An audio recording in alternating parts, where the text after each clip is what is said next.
leave it to the professionals.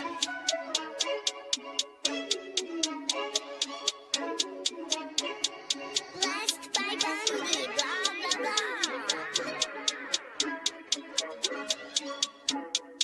Started off with a bit, now I got coin. I see where y'all going. Been poppin' since Web 1, hella hoes on Web 2. I was living a dream, now I'm on Web 3. And it is what it seems, topping the pyramid schemes, I'm telling you. I'll sell you a percentage on Nebula. Shout out to Vince, he'll set it up. Surfing on the web and I'm shooting at 3. I've been goated when I got my G. I'm an alien boy from a different planet, yeah. So I got my drink, I'm riding in the 1920s Model T Ford. Call her Era Lord. Call me Levi, playing on the keys, boy. And I'm about to put my gloves on. If I said it, then I meant that. Yeah, I like that one, I'm about to get that. Crash that whip for the drumsticks, whiplash. I'm about to get them all. Are you with that? In a white boat, surrounded by blue. I want one, but I got a cop too. I wanna fly high in the sky, arms out wide, trying to soar from a bird's eye view. I'm on fire, Ricky, Bobby, cracking the pavement, Whitney, Bobby. I'm a Saki bomb, Hiroshima, Nagasaki. Bruce Wayne been a dog, and I keep it 101, cause I'm feeling kinda spotty. You sipping on some rock, and I'm sipping on octane. The only thing around my neck is the Started off with a blockchain. bit, now I got coin.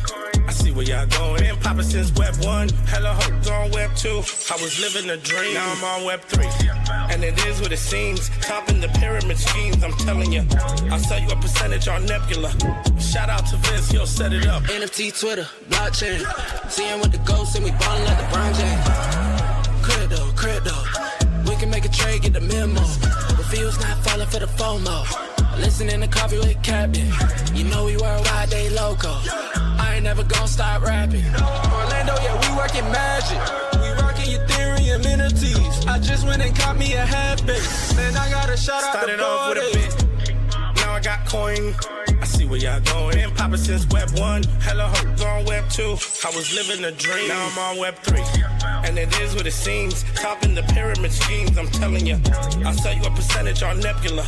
Shout out to Vince, he'll set it up. Freaking the mood to choose one, but they got knowledge to move, son. I'm shocking in shades with my brother in suits. Yeah, them blues is coming. Even though it's hard to pick, eeny, mighty, mo, soda on the mix, no biting lips, it's time to go. Index number 1, no thumbs up, you gotta scroll. Looking at the ghost in studio, it's time to go. Had a helmet on by myself until I met a mask that wanted to have a face off. So I had to bring my chainsaw, full tank of gas in the ride with my brakes off. I'm A1, but a different kind of steak sauce. Might help to add myself to the stage. GM, welcome to Coffee with Captain. I'm Cap. 1,221 consecutive shows, yet to do a perfect one, and it's not going to be today. Didn't even take 10 seconds to figure that out. But GM, happy Friday, everyone. Appreciate y'all being here and helping get things warmed up. I see Thomas out there in the YouTube chat. We've got Thomas as well in the abstract chat, double dipping. Teacher Katie, obviously, first over there as per the usual. Hizzy, Mike Campbell, GMs across the board. Dobbins is clocked in. What am I reading here? James was first, but then he was not first. I had to see what was in regards or was in reference to. First, second, third, fourth, fifth. We appreciate all those GMs in the chat. No worries if you weren't first today, but give us some love on the space. We're live on X Audio, X Video, YouTube, and Abstract. If you're on YouTube or Abstract for that matter for the first time, hit those likes, subscribes. Give us the we don't spam you. You only gotta. We're just live Monday through Friday at 8 a.m. Eastern time every weekday. And I need to change the X Audio Spaces title, because I as a joke this morning, excuse me, we might have to change this to, we might have to rebrand. We might have to rebrand to NFT Alpha with Cap, because we're cooking. We are on a little bit of a tear. I can't take any credit. It's the builders out there like Simple Farmer and Michael, the Slop Father, who we had on, was it yesterday? 2 days ago. I don't know. I try to hold it together. I'm not going to complain because it's all a million times better than a migraine. Like I can power through, but I've just got some, I don't know, some sort of head cold, something nasally stuff going on, congestion. and it sounds really nasally to me. So hopefully it's not coming through that bad to all of you. But yeah, I just had so I might have a little bit of, might have to like blow my nose during the show today.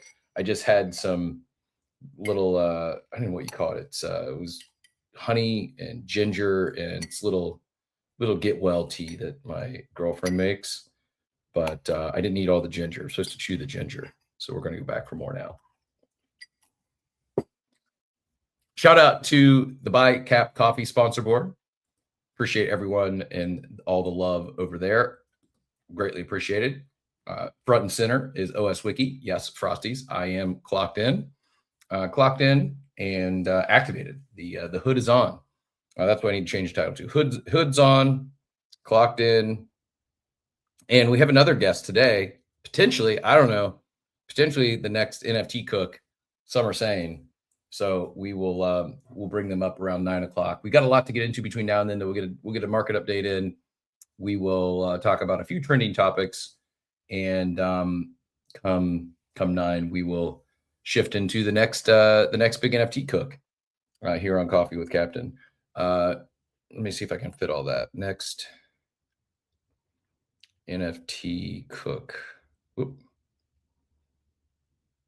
So yeah, again, my apologies for the nasally voice, and appreciate y'all dealing with it though. We gotta, sometimes try to pull this Iron Man streak off. We're not gonna be 100% every show, but definitely not heading to the injured list if we can avoid it. I do actually have some, I think important technical talk. It's a little too complex. Might need some PTO. No more. It is actually, like, in all seriousness, I grateful to be here. Very fortunate to be able to do what I love to do and it pay the bills. I am, and it's been fun this year to experiment, work closer with Payne. Obviously miss Steve. And but he's, pumped for him. He's doing well, happy for him, and I think he's in a great seat. Good for not just OpenSea, but the space at large, in my opinion. The biggest change is this. Whereas before, it was like no big deal to have an off day, or like last week I was traveling with my daughter for her college orientation, and orientation started during the showtime, so had to reach out, and thankfully Joey and Proof Alpha Degen and Machiavelli stepped in and co-hosted the show to keep the streak alive. But previously it was, it was just no big deal. There was times where like I had something minor, like whether it was just a one-off day, or Steve was going on a cruise, or I went on a cruise. I think during the show I went on one cruise, and I think Steve went on 2 or 3 cruises. And again, no big deal. Like, it's easy to, when there was 2 of us, just the other one to step in. But when it's solo for the most part, I don't mind it. I don't mind the solo show. In fact, I think it's led to more guest speakers, more, maybe even more guests. It's and grateful for all those that do jump up, and whether it's just getting on the topic, or it's impromptu, or there's been several, so I shouldn't mention any names, but I think obviously Joey's up here often, and Cheesus and Machiavelli, and one Proof Alpha DJ, and ones I can just toss the mic to if I need to refill the coffee or take the other kind of break. Anyways, I digress. No PTO for Cap, but grateful for a community that allows me to be not 100% every day. And also, please, I'm not seeking sympathy. I'm not complaining. Just disclaimering that you might, if you're watching this, here's why you want to tune into YouTube today. I've been known to deliver some pretty solid memes from time to time with facial expressions. The meme you might get today very well could be like getting some snot to drip out of my nose in real time while hosting the show. Like, it's in the range of outcomes today. I'm not saying it's going to happen. I'm going to attempt to avoid it from happening. But as I look around, I realize I have no Kleenex in this room. And so it's like, we may just let it drop. We may have to go to the shirt, or maybe we make it through without without the congestion coming uncongesting. Anyways, let's get into it. GM, happy Friday, everyone. Appreciate all the love. Appreciate those that have picked up a board at buycapcoffee.com. Genuine Undead was the latest, and our favorite marketplace out there, OS Wiki. Go check it out, oswiki.xyz. My apologies. Katie says too much information. We have a wild Dort over in the abstract streets. And so before we do market update, I alluded to like some technical stuff. Like, so this is technical. We actually probably what we should do is I probably should DM Brad and see if he wants to get on. Brad, I think is very good at breaking down. He gets the technical stuff. Like he understands the technical level. At the same time, he is good at breaking it down, in layman terms, to the rest of us. I didn't want to say like to normies. I'm sure he's fine at that as well. But even those of us that are here, like some of the stuff is just it can get real technical. And it looks like the stream was a bit laggy. Looks like the mic input switched as well. The mic input shouldn't have affected any lagginess at all. But hopefully you noticed a little better audio there across the board, not just for those on YouTube. Let me look. I think I have too many browsers open. Let me see if there's anything that could be consuming a bunch of memory. Let me just close a few tabs. Ooh, there's also, looks like I'm just seeing a Chrome update. So I am will not be doing that right now because that would rug StreamYard.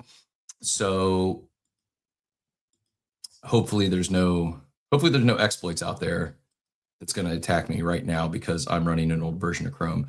Dort also said YouTube buffering so bad I changed to abstract, but yeah, audio got a nice little upgrade. So maybe it's a YouTube thing, which would be a first. Usually YouTube just works. It's like Ethereum. It's just always on, just always works, always up.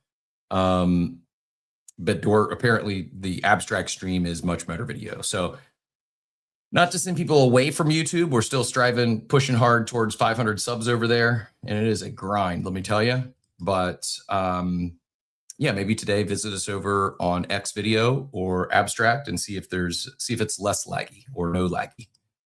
And my apologies. Like I said, not a perfect show today. I'm not going to blame the sickness because checking the audio inputs is at this point something that just needs to be in my mental checklist, even though it shouldn't change. It should just stick to the default, but I will, I'll do better. I'm not even going to say my best because 1,221 shows. I should have been able to execute a perfect show by now, but keeps me coming back. Mel, you're not first, but you're not too late. Not too late.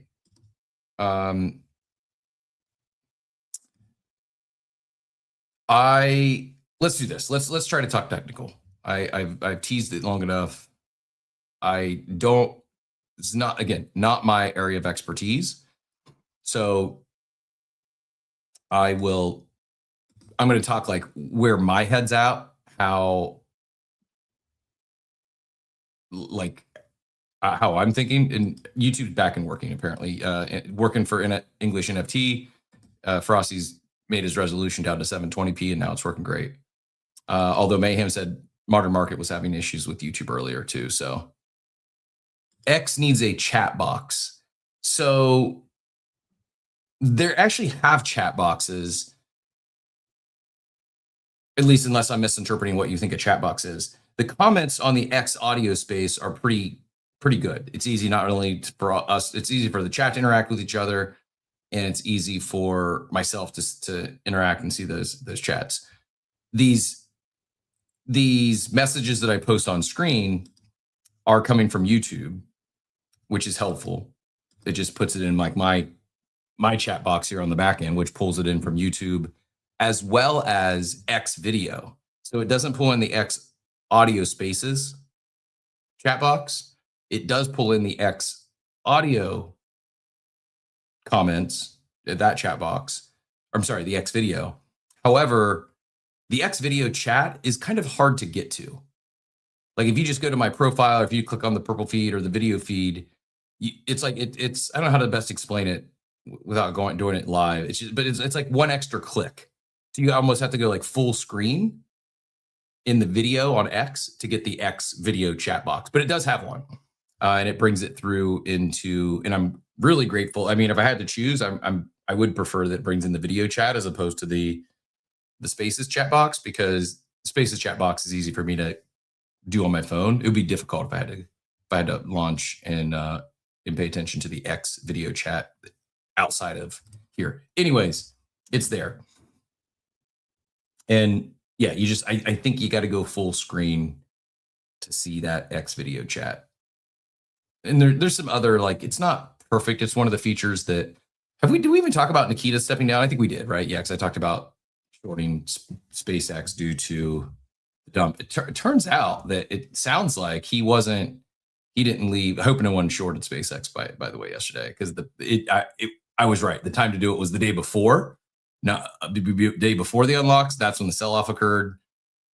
Apparently, the unlocks yesterday, even if they sold off, it didn't have too much of a negative impact because it was up 6% on the day. So I hope I talked about it, called a paper trade.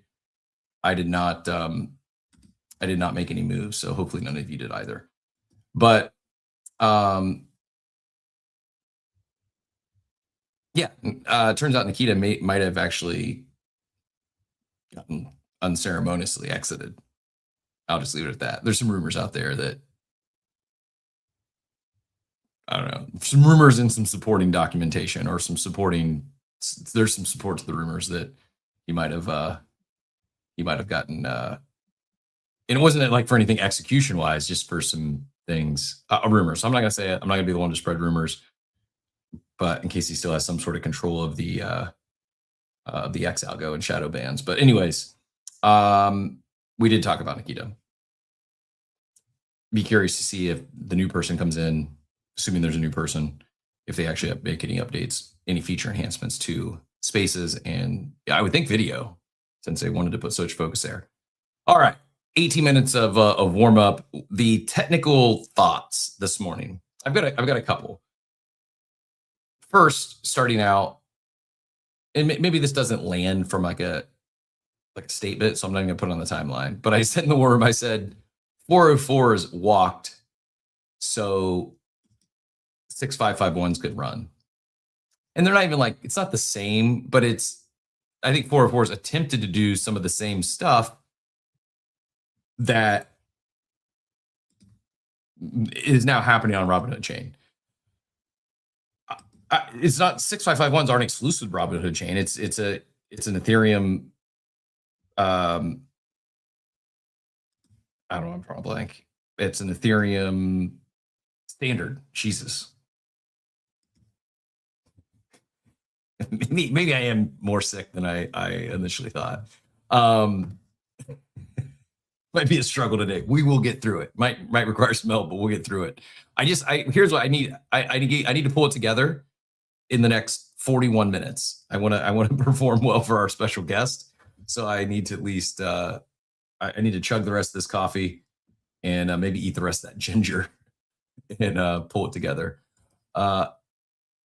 I said this morning, I said 404s, or excuse me, the new meta, and maybe it's multiple, right? It's not just one thing. But I said this morning, like I think some people are missing what mistaking what this new breakout meta actually is. A lot of people are saying, oh, it's RWAs, it's tokenized stocks. And while I think those are part of it, in NFT burn for Alalis, might that be a mechanic we see stick around for a little while? Yeah. But by itself, that's not a meta. That's just a tactic. That's just a curation. And in all these cases, it wasn't just some random burn. It was builders bringing forward their existing holder base in a non-dilutive way. Awesome. more of that, please. So I guess while I don't think it's like the lead meta, I do think it's a good mechanic. And I try not to, I'm trying to think of examples that's not going to piss anyone off. It's hard. So I'll use some comparisons. Popkins, I think a great secondary collection. You know, I hold a Popkin, supportive of that Klainos team. I'm a big fan of what they're building. And I think having their primary Genesis collections and the Popkins as a secondary collection, as a lower entry point, makes a lot of sense. I think Mutants, same thing. Great way to grow that ecosystem. At the end of the day, 10,000 tokens to join the club, just not enough. There's more members than that. So I think Mutants made a lot of sense. The Popkins made a lot of sense. Both very different mint mechanics, by the way. But I do believe both rewarded their existing holder base when they did it. So it was, some may say dilutive, but, and I guess, yes. However, because they've created different tiers, they've rewarded those tiers differently in the form of tokens and or equity. I think done well. I'm trying to think of other ones lately from NFT collections. Like we saw Doopies from Doodles. I haven't been following, so shame on me. Maybe I've just missed something, but I don't know if there's been much, if any, updates since mint. Seemingly was just a dilute, and I'm not calling it a cash grab. People in this space should be allowed to sell things that generate revenue and generate profits for their business, their brand, their selves. And artists are going to continue to ship art. You know, see Jack Butcher.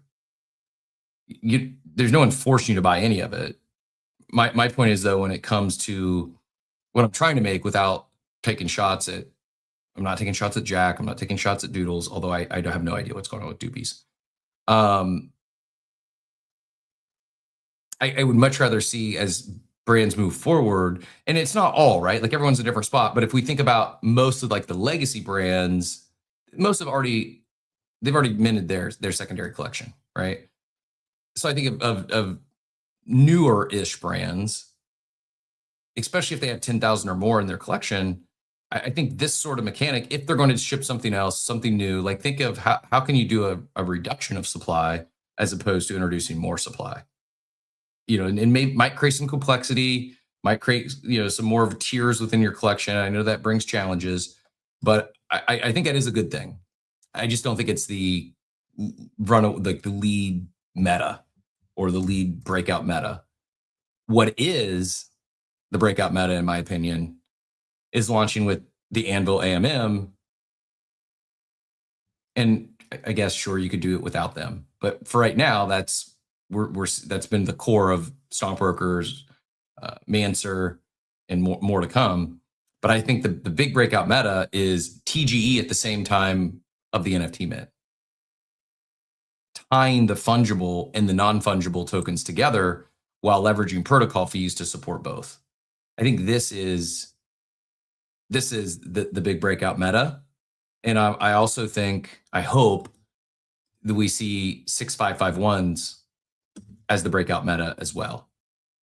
So actually, I should probably like I know what a 6551 is, but I should get a better like definition. Like, by what is the actual definition of a 6551, other than it's basically a smart contract that enables the NFT to have its own wallet at the highest level. So the NFT itself can hold assets. So think of, let's play back time. This didn't exist in 21, but if it did, would be those apes in their wallet, that would be empowered by ERC 6551. They got the vial, just it was airdropped to the wallet of the NFT. So then it's tied, the mutant is actually tied with the ape or the OG asset. And you can still interact with it, you know. And I know some are like, well, that would reduce secondary volume. You know, it would prevent people from not necessarily, because it still could be a self-contained NFT. I'm trying to think through this in real time, and I know it's not landing as I was tempted to explain, but I do think this is something that can be. It's already proven to be very useful for like baskets and portfolios. I think it could be very useful for games and characters in game. Think of it almost like your backpack, and then everything. It's not just a wearable. It's like everything your character's holding in game is actually an asset, an NFT that's owned by the NFT. And YouTube is apparently lagging again. So yeah, join us on Abstract or X Video or just the X Audio if we can't get any of the videos to work. Anyways, I back to the point of the post here is I think the big breakout is TGing simultaneously and then tying them together. You know, the NFT in its wallet has X amount of the fungible token, as opposed to minting the NFT and then months or years later having a fungible token TGE and giving allocation to each of the NFTs. This just seems like, I know it's early and I know it's easy to say when positive price action, but if thinking through it, I think it's better mechanics. It's leveraging tech that's improved and enhanced the Ethereum ecosystem. And I think leading me to the next topic, by the way, anyone wants to join the conversation, it's a Friday free for all, open stage today, at least until 9 o'clock. We have special guests joining us, going to be talking about the next big NFT mint, potentially the next big NFT cook. We will see, but excited to share with you all today, or here in about a half hour. And before that, we'll get a BZ coffee with Captain in today. We have today's going to be a final call on, today's going to be a final call for July Coffee with Captain Community Member of the Month. JP Vamos entered our World Cup Bracket Challenge on Underdog and won. So therefore, by winning the bracket challenge, the prize was winning Community Member of the Month for July, which with that comes a $250 BZ claw pool, and could win some serious grails over there in the $250 claw machine. But I don't know who Vamos is. Like every other person that entered, like their Underdog handle either matches their X handle or it's similar, and I know who they are. I'm able to identify them. But I don't follow a JP Vamos. There's not a JP Vamos that follows me, and I don't know who this individual is. So if you're listening in today, or you have an idea of who JP Vamos might be, let us know in the chat. And if we are unable to find and identify JP Vamos, we will we'll go to who finished second in the bracket challenge next week, and they'll get the 250 claw pool, which. Right now, the chase item in there is it's a Monkey D. Luffy that it's a PSA 9 that has a market value of $4,667. So not nothing. So back to the combo though, and with this breakout meta, with tying the fungible, non-fungible together, with 6551s, I didn't realize that. And this has been explained to me before, but it just never really clicked. And I still don't know why exactly it's not more of a thing on why. I mean, it is now, but I still don't fully understand why it took so long I've got on screen here a post from D Farmer who says, grab some answer. I liked that with everyone coming out with a launch pad, they're going the aggregator / toolkit route instead. And frankly, about time that the EVM gets TWAPs and complex limit orders that have been a staple on Solana for ages. And while I obviously we had Michael on, he said, hey, we're bringing to Robinhood chain what Jupiter is to Solana. And even though I knew that, and I also knew that Solana had some technical stuff, I didn't really realize this. I didn't realize it was that big of a deal, and that while yeah, you can trade, like Uniswap is a DEX that's live on Robinhood, and for all intents and purposes, leading DEX today, but it's not chain. It's omni-chain, so it's not homegrown on Robinhood. And I do think there's could Uniswap win and fast forward a few years and it's just the leading DEX on Robinhood chain? It could, but I also think that there's some benefit and potential catalysts for the homegrown startup competitors that, for obvious reasons, more likely to get the, well, I shouldn't say obvious, for reasons more likely to get the support of, you know, the Robinhood leadership team, and could potentially help with eyeballs, distribution, and users and volume. Man, tips still not showing. Thank you very much anyways, Hans. Greatly appreciate the generosity, even when they don't come through on stream.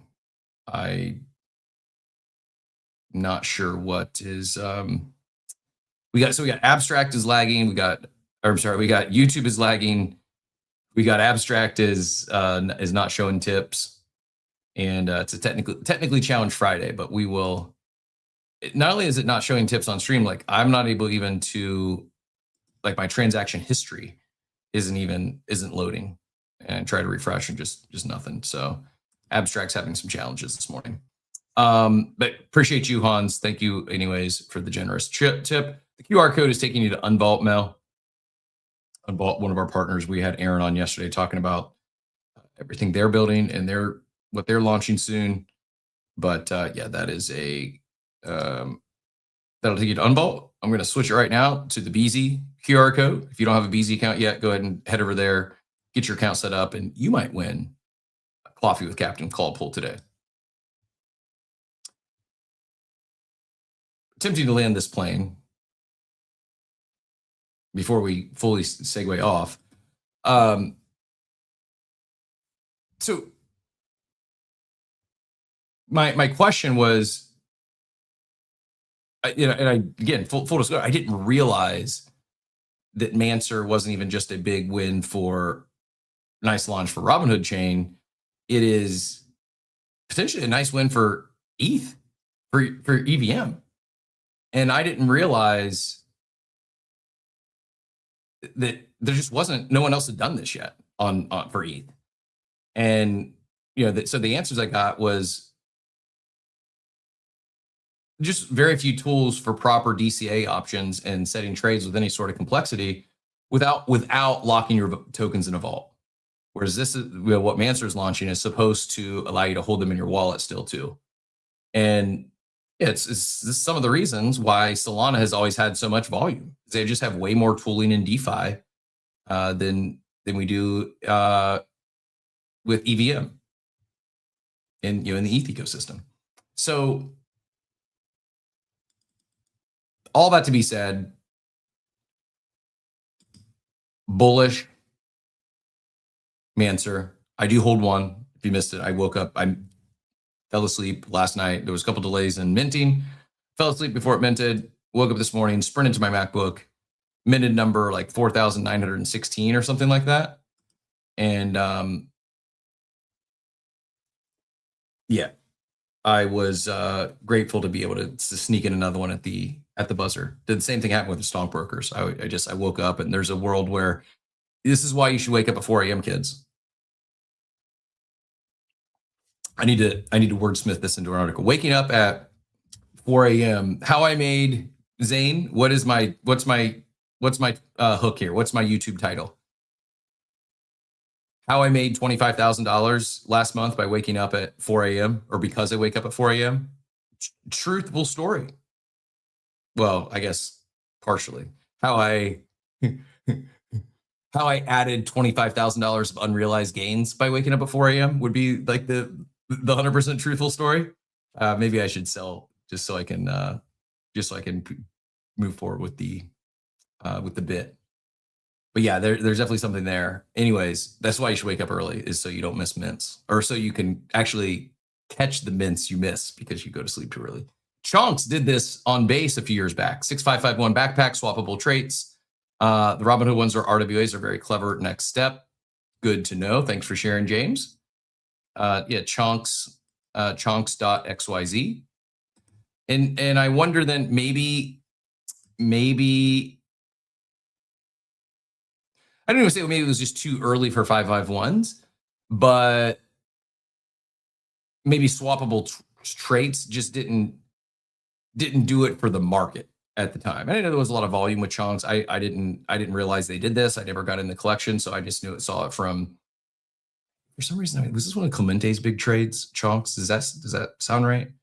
Anyways, was aware of chunks. Didn't realize that they did this, but I do think that the success by way of volume and floor price that stockbrokers and Manser are having brings more attention, and I think will lead to more experimenting with 6551s.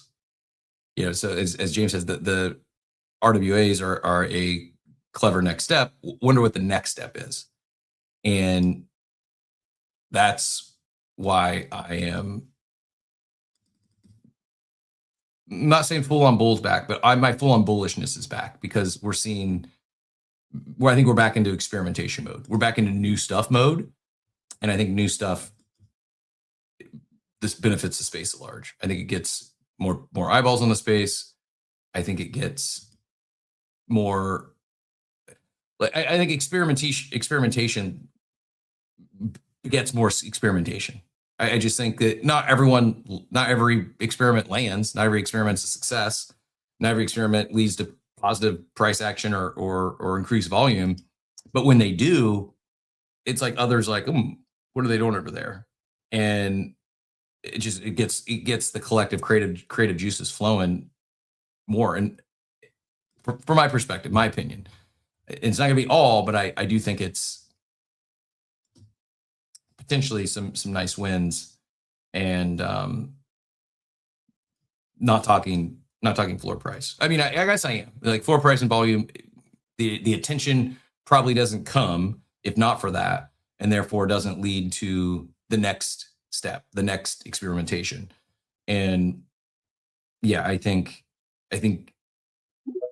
leveraging the tech, doing more with this tech that's been around for a little while, but doing more with it, EVM stepping up their technical game and competing more in the DeFi streets with Solana and Jupiter now, and some of that tooling. And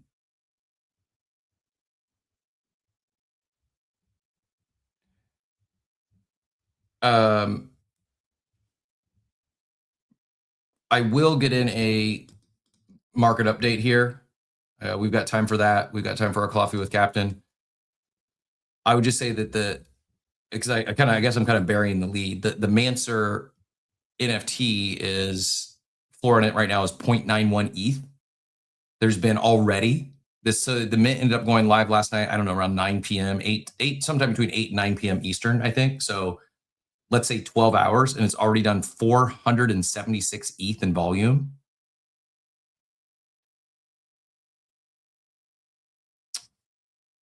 That's, I mean, we have seen some successes recently.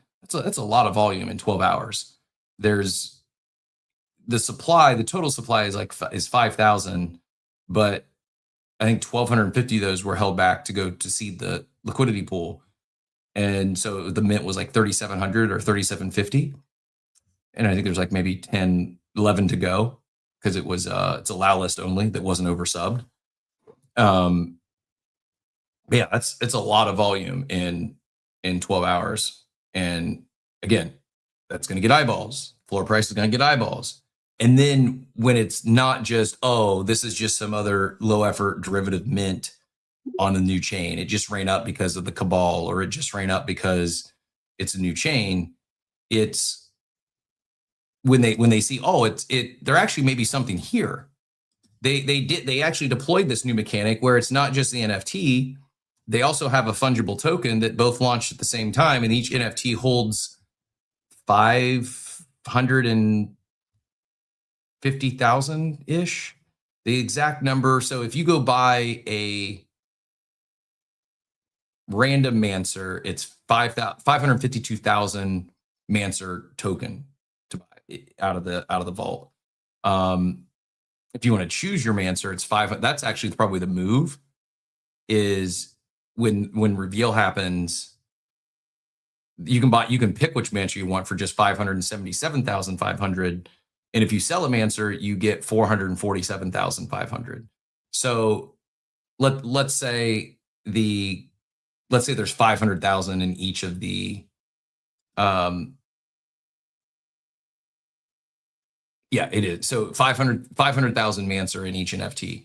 But that when people see that, like, oh, this is new. I think that will, then the eyeballs go one step further. It's not just, oh, it's some new low effort derivative mint that's just ran because it's on the new chain, and they move on and they don't pay any attention to it. Now they're going to look and see, oh, there's more mechanics here. And then they're going to look one step further and see, oh, this came out of that stockbrokers ecosystem I've been hearing a lot about. And they're going to see, oh, well, they did this whole NFT tied with the fungible token on this, and it's being, they're leveraging this other product called Anvil AMM. And then, oh, this isn't just NFT mechanics and fungible token mechanics.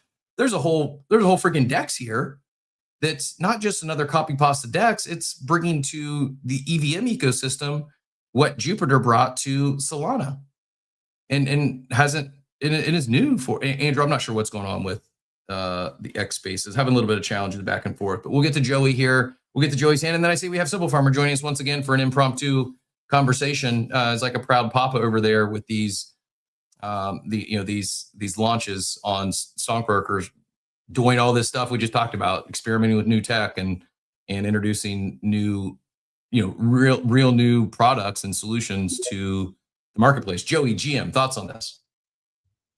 Oh, I wanted to share not on this, so if you want to wait, but on a scam I tried to get looped into yesterday as a warning to people when you're done talking about this, if you want. Yeah, let's finish this thought, and then we will hit on that right before coffee with Captain Andrew. I'm getting the spinny circle. I think I saw you left and came back.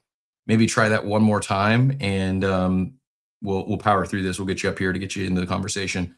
But Simple Farmer GM, congrats. While I know Chain Mancers isn't your project per se, it's got to feel good to see someone launching with Anvil and the Anvil Vault and seeing the early success, not just in terms of floor price, but volume and the tech's working, right? Like, I mean, I know you probably were confident that things would work. You did it with, you have more than a test with stockbrokers, but it's got to feel good to see an actual third party launch, go live, and everything work as intended. No? Oh, definitely. And Jim, by the way, Cap. Jim. It's the great part is that we saw Mancer launch. They use the Anvil model, which, like I mentioned, is trying to fix NFT infrastructure. And the reason being is, like, I was always sitting here, and we're on EVM, and I'm watching Solana tokens that have less effort and less community outperform NFT communities that have more effort, more community, more real people. And it's just the infrastructure didn't match up, because Solana tokens would essentially be these meme coins. They would launch, they'd get to a certain point, they get listed on centralized exchanges, they grow distribution, and some really take off. NFTs are like mint, ceiling is capped here forever. Try to get one of the 5,000 collectors, 10,000 NFT collectors, etc. Yesterday, after the coolest part was Mancer's mint happened, and the token launched. Within 6 hours, they got 2 centralized exchange listings, one on LBank and one on Arbit. And that happened organically because of the volume, because of the infrastructure.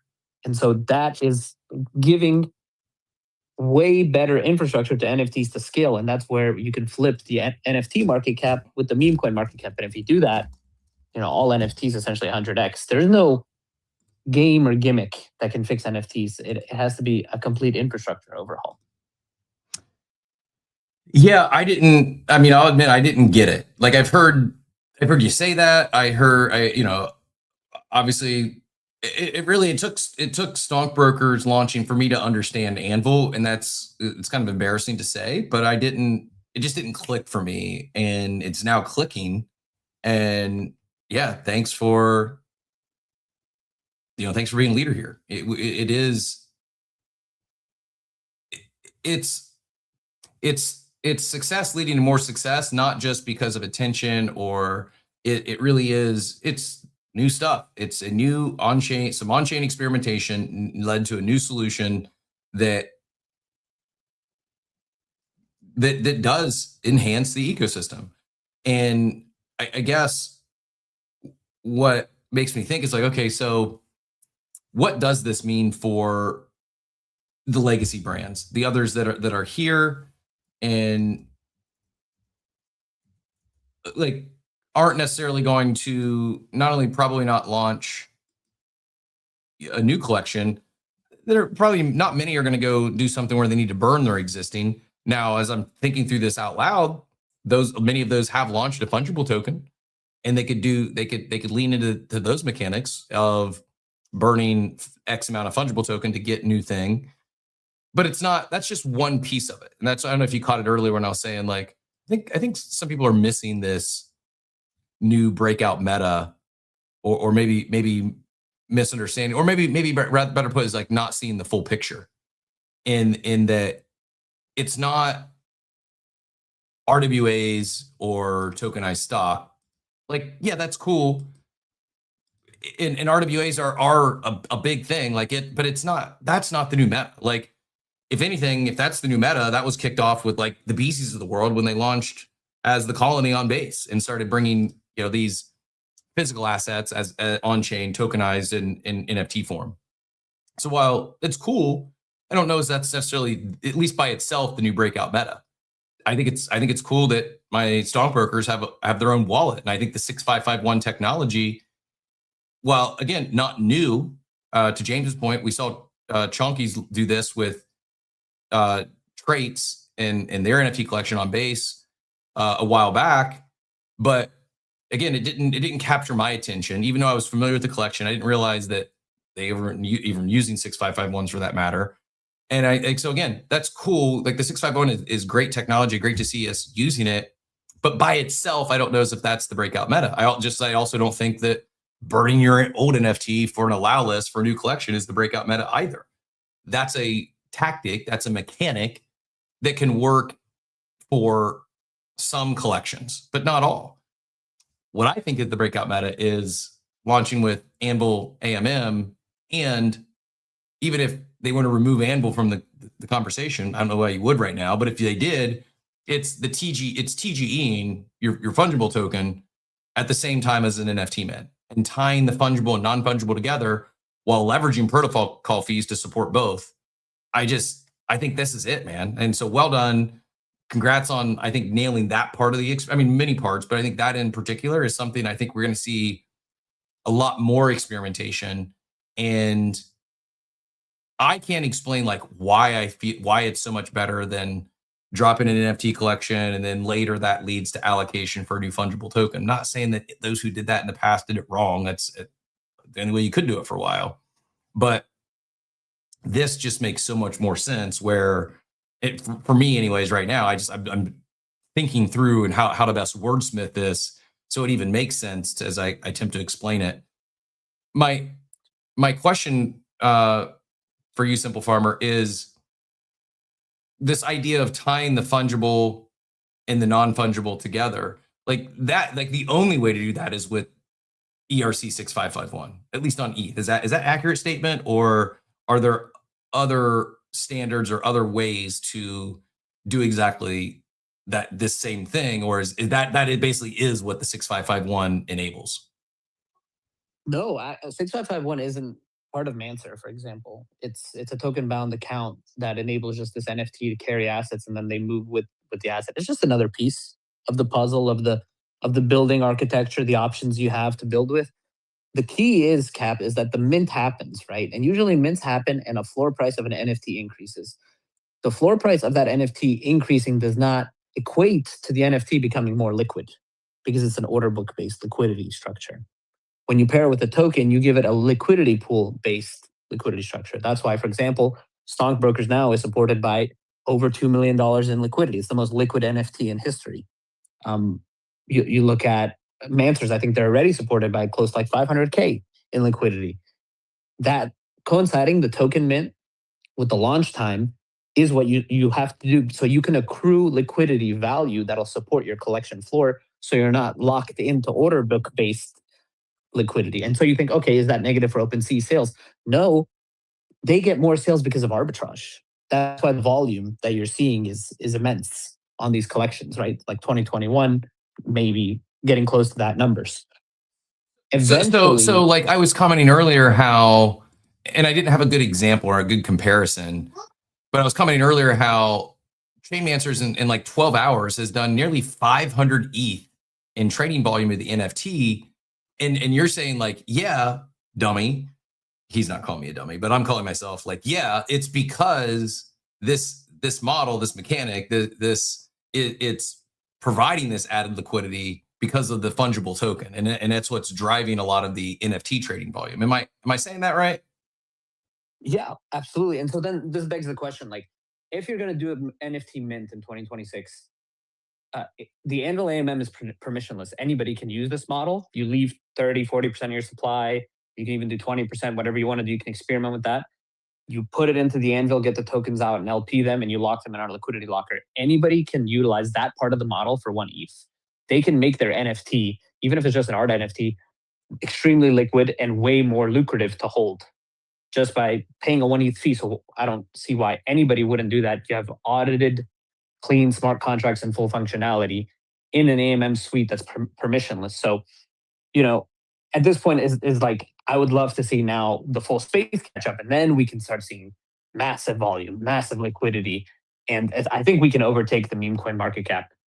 I think NFTs can do Dude, that. that's wild. And not just like overtake the market cap, but just imagine if we start seeing this sort of like volume across the board on NFTs that's even remotely comparable to meme coin volume. Right. And I don't like, I'm not the biggest meme coiner. I dabble in the trenches. Actually, I don't even really dabble in the trenches. I just dabble on a trade from time to time. But I'm definitely not in the trenches on a daily basis. I'm definitely not a meme coiner, and therefore we don't talk about it. Like we do our daily market update, and we'll talk about like the top 10 tokens, which yes, there's some memes in there, but they're just OG memes for the most part. And then it's NFTs, but the volume's not even close. And part of the reason, I'm speculating, maybe they've said this, but like why OpenSea going for, part of it's user, stickiness and retention, but also there's just a much larger market to serve when you talk about the liquidity and the volume that's in these fungible tokens. Imagine pulling that through to the NFT side. Like that has volume does impact, not always positive price action in terms of floor price, but it typically does, all things considered, or not considering things like blur farming. But yeah, man, I am pumped. I am really really excited. And I know it's easy for me to sound biased. Hey, I was lucky, truly lucky. Not lucky that I met Simple Farmer and we had him on the show like that. I don't think that's luck. But what the luck was for me was waking up at 4 a.m. after I fell asleep too early as they were minting, and was able to mint my stockbrokers before they minted out. Same thing that happened this morning with Manser. Like I was lucky to wake up early in the morning. I think we are really about to see a explosion of new opportunities. Everyone's not going to hit. We got a special guest joining us here in 4 minutes. I'm really excited about they may or may not have success as a project. But what I think that is probably likely, and I don't know this, I've not asked them specifically, but I think what's probably likely is we see them do some new stuff, maybe that they weren't even planning when they started ideating on this months ago, because of what we're seeing now take place on quite frankly, Robinhood chain. Bo from Pudgy Penguins reposted that quote tweeted that talking about this new meta and this AMM approach. And he had this to say, says, these NFT AMM products are so interesting to trade. My strategy has been minting NFTs or buying immediately on secondary, plus buying the token as soon as possible after launch. Then when you want to take profit, you can sell the tokens, but keep the NFTs. If you run out of tokens to take profit on, you can swap the NFT into the tokens and continue to take profit slowly instead of being forced to swap the NFT for ETH. I've yet to swap an NFT to tokens, and I'm holding the ones I have. But if I decide to sell, I'll probably do it this way to keep the exposure. Solves a certain amount of NFT liquidity issues, makes it very easy to have constant exposure if price keeps going up and you're taking profit. It won't always. Simple Farmer, I want to hand it back to you. Thoughts on that? And again, thanks for the experimentation, doing new stuff on chain, and I hope even those who maybe sideline and the ones we've talked about, hopefully you're at least excited to see this, the new experimentation on chain, and view it as a positive for the space at large, as I do. Simple Farmer.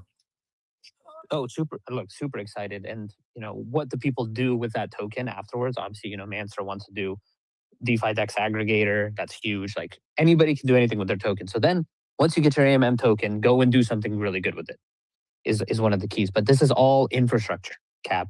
Think about, I don't know if you saw that Formula One movie where it was like Brad Pitt and he's explaining how the way the wheels and the engine, the car was built essentially, it could never win a race because of the way the car was built itself. So they had to make these adjustments and change it, and then they started winning all the races, right? That was the NFT problem for the past 4 or 5 years.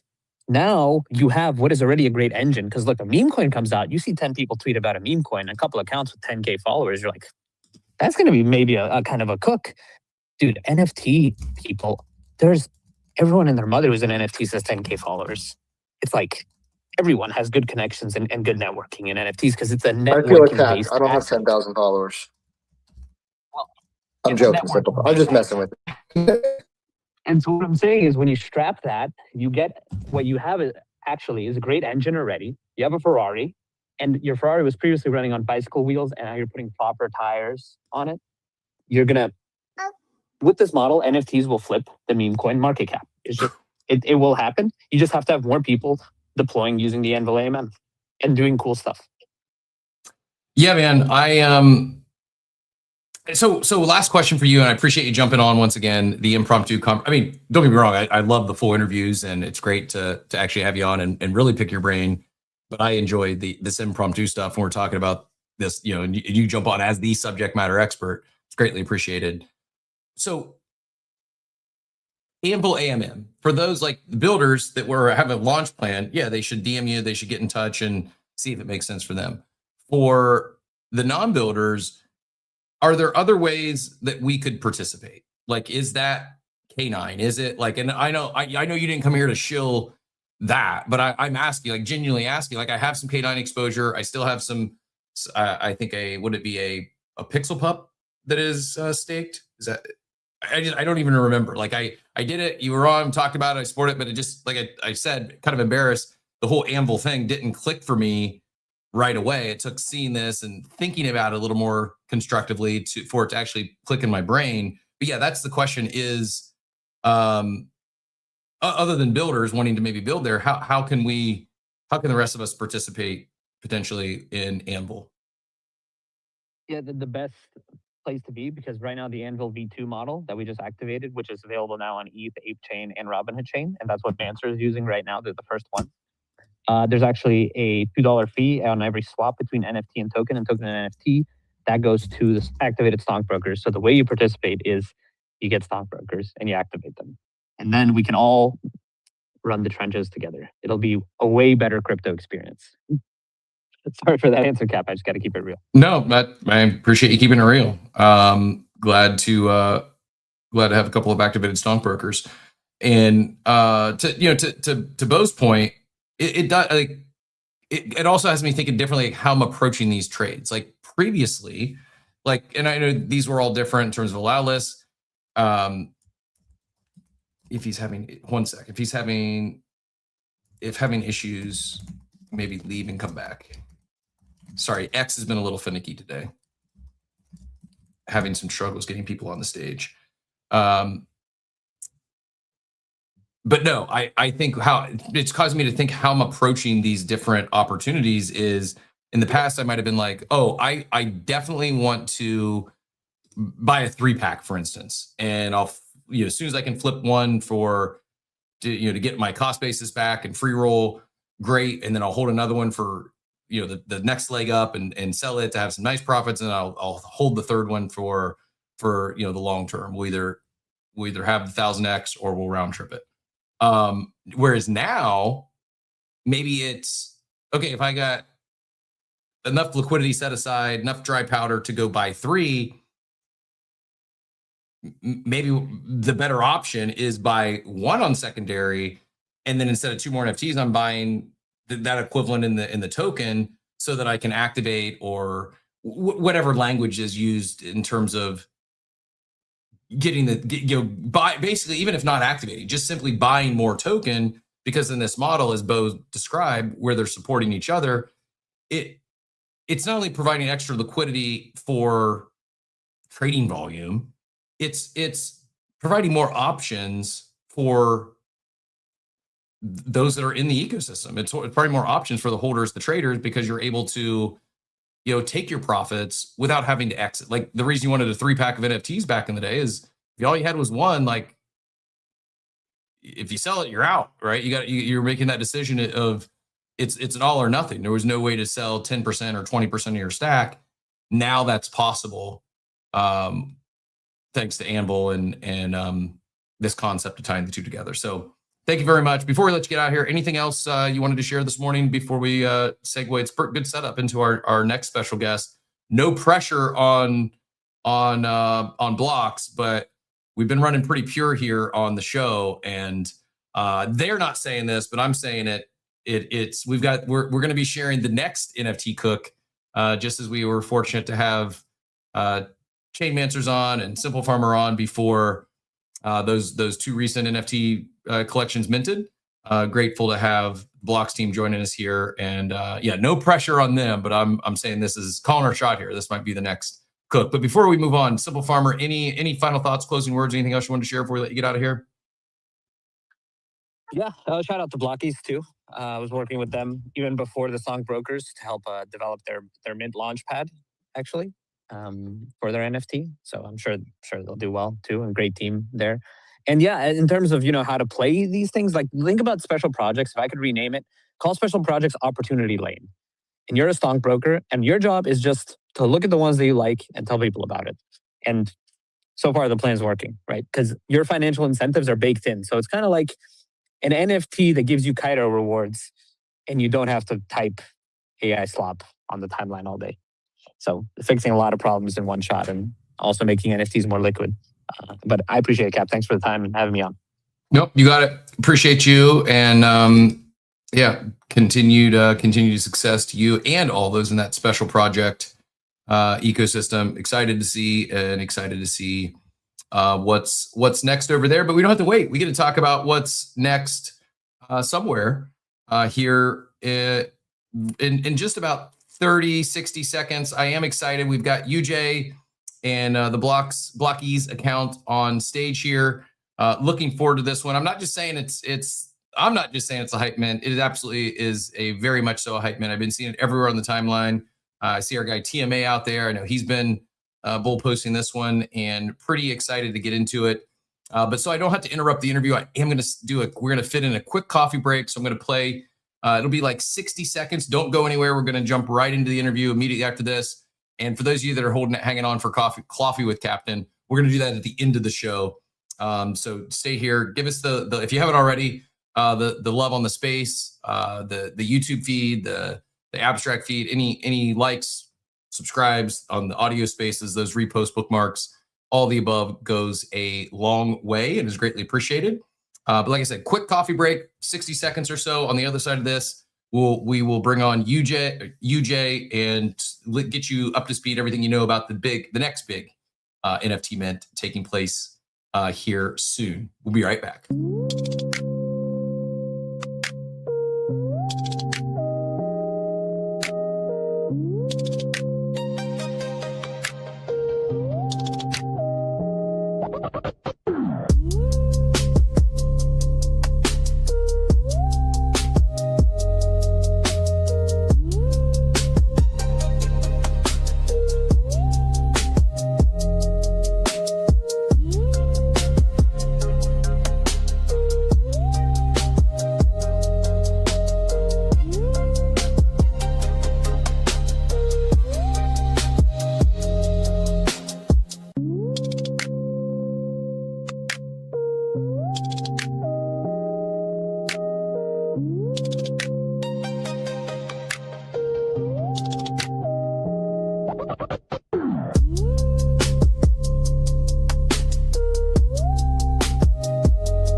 Alrighty, we are back, and I'm excited to be joined by UJ. And I got to ask, I know who's behind the brand account, but I don't want to inadvertently dox the name.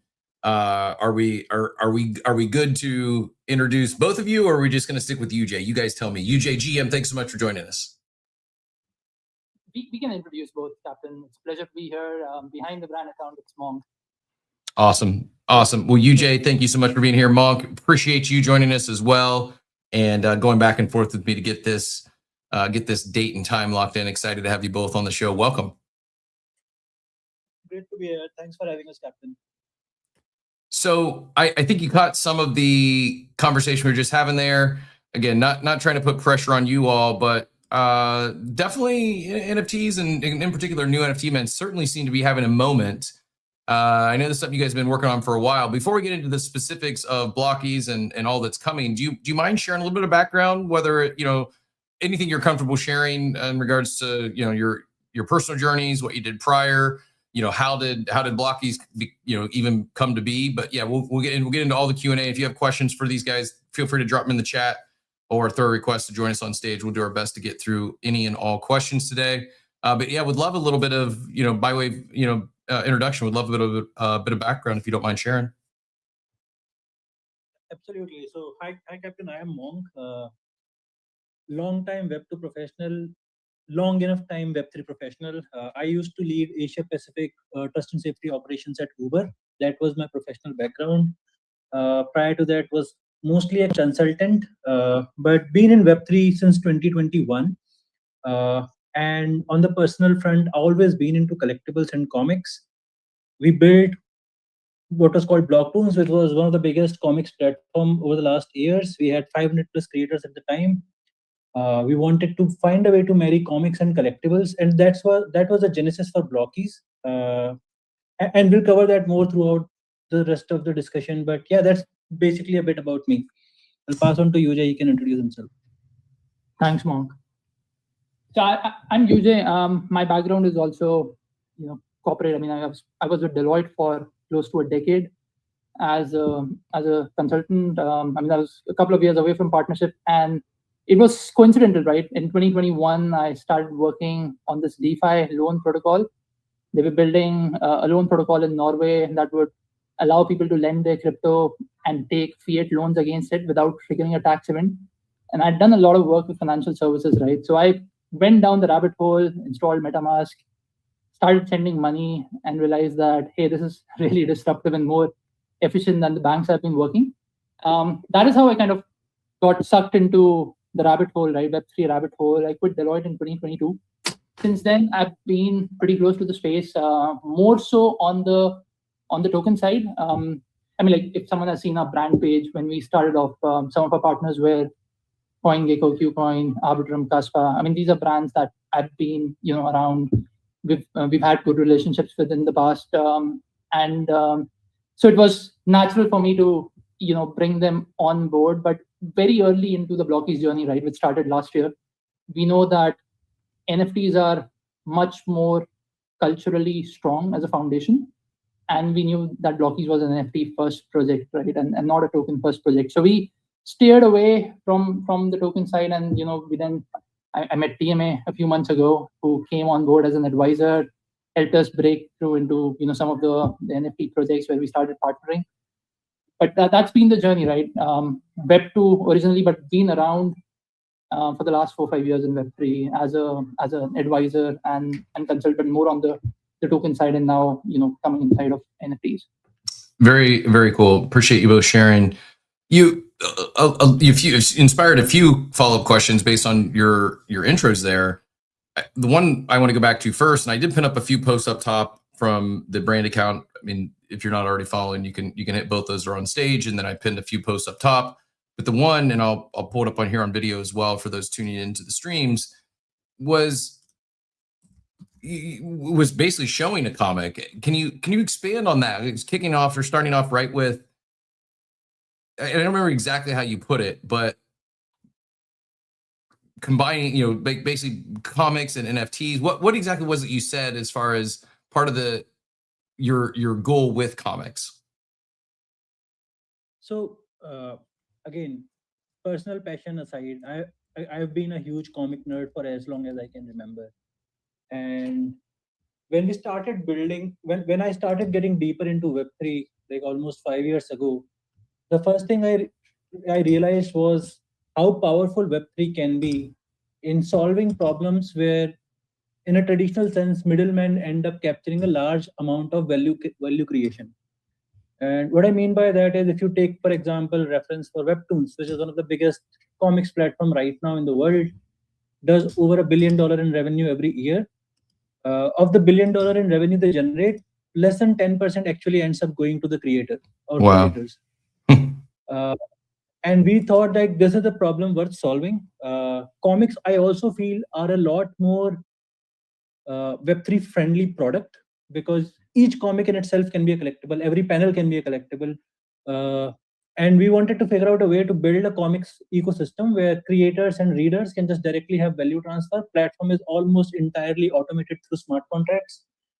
And that's where we started. We have already had a lot of connections in the space. We frequently work with Marvel and DC talent because we have the network.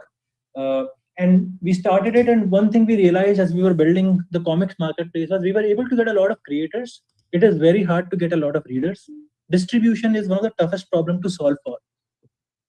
That's when we started thinking of what is probably one of the best way of cracking distribution. And we came up, through our research, we landed on designer collectibles. So Blockies, the physical aspect of it, is a designer collectible. To put things into perspective, you have basically 4 kinds of collectibles.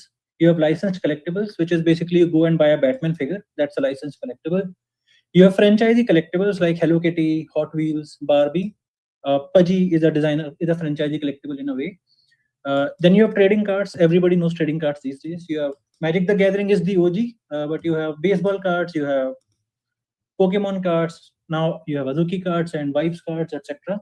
The 4th category is the designer collectible. Web2 example of this would be Funko Pop and Bear Brick. I don't know a real good Web3 example, and that's where Blockies basically entered the field. We wanted to create a product which is the Blockies, which can represent almost any culture in Web3. And yeah, that's the history behind Blockies. We have demonstrated that through making Blockies for tokens like Arbitrum, for aggregator platform like CoinGecko, for memes like Brett and Ponke, for NFTs like GVC and Quirkies. Yeah, I mean, for DEX, like a KuCoin DEX. So we've made a Blockies for almost everyone. And the belief is that every partnership we do helps us crack distribution. So all the distribution we have is completely organic, and it's built through credibility that our partners lend us. And then over time, we capitalize on it by delivering consistently back to our community. Very interesting. So can you, again, led to more and more questions here, which is a good thing. You mentioned Good Vibes Club in passing there, and I did recently see something. I was looking for it. What exactly did you do with Good Vibes recently? So we worked with the GVC team and we made a blockies for them. So the GVC blockies is a blockies which is in GVC design language.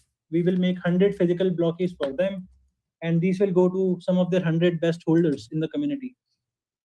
Got it. And I will pull it up and share here for those who missed that. While I'm pulling that up, though, what you talk about comics and the different types of collectibles. What can you? Because actually one of the first NFTs I bought. Can't see it back there on the wall. It's hidden because of how things ended up going down. But was a Punks comic, and the idea made sense to me. Not only did it make sense to me, one of my best in real life friends, who was around for Top Shot and saw me mint apes, just didn't click for him. But what got him into NFTs was the Punks comic 1, and he was a big MCU fan and he understood CryptoPunks, and so the idea of a comic. But when I for whatever reason, while apes didn't make sense to him, like a PFP or digital arts, like just didn't get it. But the idea of a comic on chain in the digital collectible, that was what clicked. So, and it's always been kind of sad that Pixaball, like, you talk about Marvel Comics, and I'm a big fan of Chris Wall, who did a lot of the art there. I did one of my favorite, actually my two favorite honoraries are the one that Chris did for me in the version of my ape, and then my Good Vibes one. My two favorite honoraries I've ever gotten. But big fan of the art, big fan of that. I was sad to see how they ended because I thought there was really something there. But I think and I'm not saying this is why it had the ending it did, but one of the things I felt that was an opportunity is they didn't do much with the tech. Like, they had the physical comic, which trust me, it is on my back wall here. But the NFT was just like the cover. And well, okay, that's a step. I felt like, yeah, you got now a digital version of the comic cover and it's on the blockchain. And so, yeah, I get it. It's better than not having a digital counterpart on chain than only a physical comic. But I felt there was a lot more there. So I do kind of want to get into like, what are you solving, or how are you solving this? I don't want to say comic problem, but how are you enhancing comics? What are you doing that makes them better than their physical counterparts? But before we can get into that, can you help us understand, like, what is the market size of the comic industry? And even maybe more so, because you said it, like, it's easy to maybe find creatives and designers or artists, writers. It's harder to find distribution for comics. It's harder to find new readers. When I think of comics, I think of like the OGs and the Marvel line and DC and what's now movies. I can't think of, and I'm sure they exist, I just don't know of any newer comics. So that, I guess my question is, like, what can you explain to us about the market, the comic market, to just at the highest level? And then, are there examples of any newer IP that have launched by way of comics that have had any sort of material success in recent years? So I'll answer this in a slightly long-winded fashion. Go for it. Right? We are building a designer collectible, and we are building comics to enhance the lore for the designer collectibles. So the designer collectible market is about a $40 to $45 billion market. This includes your Bear Brick, it includes Kid Robot, it includes Funko Pops, etc., etc. The comic market is honestly a little bit hard to price because the data is widely distributed across categories, and as such, you have a separate market capitalization for manga, which is the Japanese comics. Then you have separate market capitalization for webtoons, which is the Korean comics. Then you have separate market capitalization for Marvel and DC, which is the American version of comics. All combined, the estimates put just the comic side of the business at around $60 billion. And then if you start scaling it, for example, into animation/comics and then live action films, then it blows up to about $30 billion. Sorry, $300 billion, not 30. Wow. So that's how the comic side of the business is all encompassing, which is games, comics, live action shows, and animation. Yeah, much larger than I expected. Now, has that exploded in the last few years? Like, is that up because digital collectibles is up? Is that up like along with like the Pokemon run up, or has it been like this for a while and I was just blind to it? So comics have had an explosion in popular culture thanks to Marvel and DC. If you would look at even Netflix, right? Any piece of Korean content that's coming out on Netflix, there's a good 50% chance it's based on one of the Korean webtoons. So in terms of adoption in the public sentiment, it has had a huge uptake over the last 10 years. If you were to look at purely at comic sales, I think that has had a standard growth of about 10 to 11% CAGR. So that has not had an explosion. If you were to look primarily at webtoons and manga, that has had a massive explosion. It's been growing like big double-digit CAGR year after year over the last 10 years. Wow. Yeah, and I'm not surprised to hear that. Now, if you made me guess what has been a recent comic that's other than DC and Marvel, I would have guessed something anime. That does track, like just for my uninformed viewpoint. Yep. Very interesting. Yeah, and in terms of your earlier question, which you had asked, which is how do comic, let's say, marry collectibles? I think it's a very natural marriage. And I would say comic readers are the OG collectors in the space. Like, why is Pokemon so big? It's because of the game and the anime is based on a manga. So, or why is One Piece so big? Or I would assume, why is Azuki making a manga? I would assume because manga/comic gives you reach, which standard collectible or a standard card can't get you. You can put out a comic on a platform and it can reach like tens of millions of readers. It gives you eyeballs, which is very hard to get from a straight up collectible, because you have 10,000 collectibles or 20,000 collectibles, maybe at best 1 million collectibles. Yeah, no, makes sense. So I guess then back to Blockies, how are you, I guess, can you expand on what are the plans with the comic and in the tech? Like, how are you leveraging blockchain technology beyond distribution of gaining this, and I'm by the way, I'm a big fan of leveraging NFTs to build a great grassroots community and brand ambassadors. Like it's worked. And I think few people talk about the power of NFTs. Like you guys identify, like, yeah, you can go launch a meme coin. Your community, if any, is likely to be short-lived. It's just like, I think a good NFT community has real staying power, and it's not just a community of people who are going to hang out and talk and have shared interests, but like real brand ambassadors. And I know you have people who bag work for meme coins and whatnot. I think it's very different. And few talk about that when they talk about the power of NFTs and NFT technology, but it really is this great way to jumpstart a community of real brand ambassadors. But beyond that, what are and I'm not asking you to front run any, or to leak any alpha or anything that you're not comfortable sharing yet, but what can you share as it relates to the comics and NFTs, or comics and the technology? Like what is the enhancement? What is there a problem that Blockies are solving? So I'll take a step back and I'll just go back to what are we really doing with the comics. So the Blockies being a designer collectible, right? The idea was always that a Blockies can showcase any idea.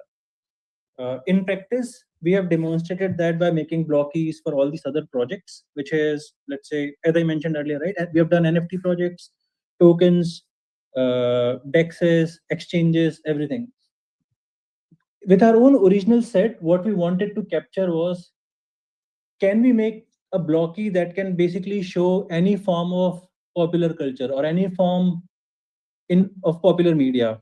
Set it's to represent 6 eras. And this is, I think, a lot of it is public knowledge, but never really structured and shared in a direct fashion.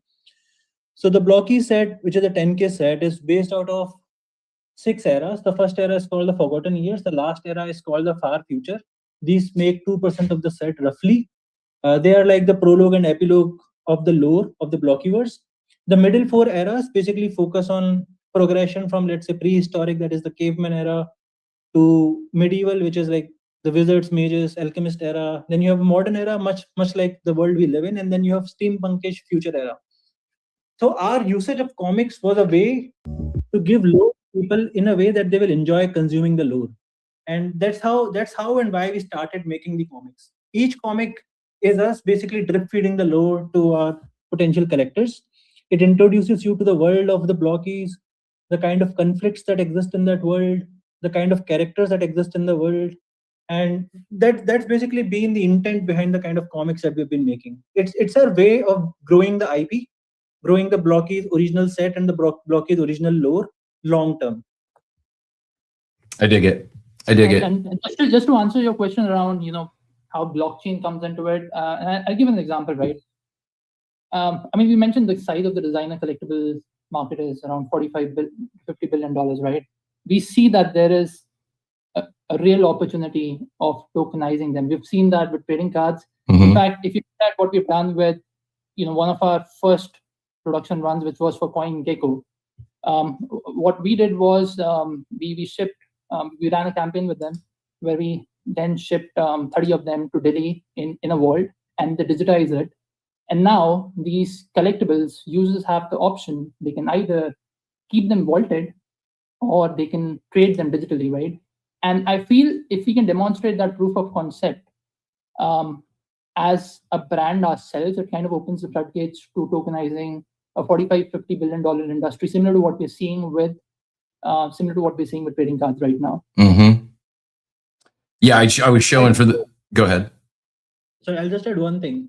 Comics are like, if you could get your hand on, let's say, the first edition Superman, that is probably worth $6 million. So OG comics are like really, really, really valuable assets and collectibles.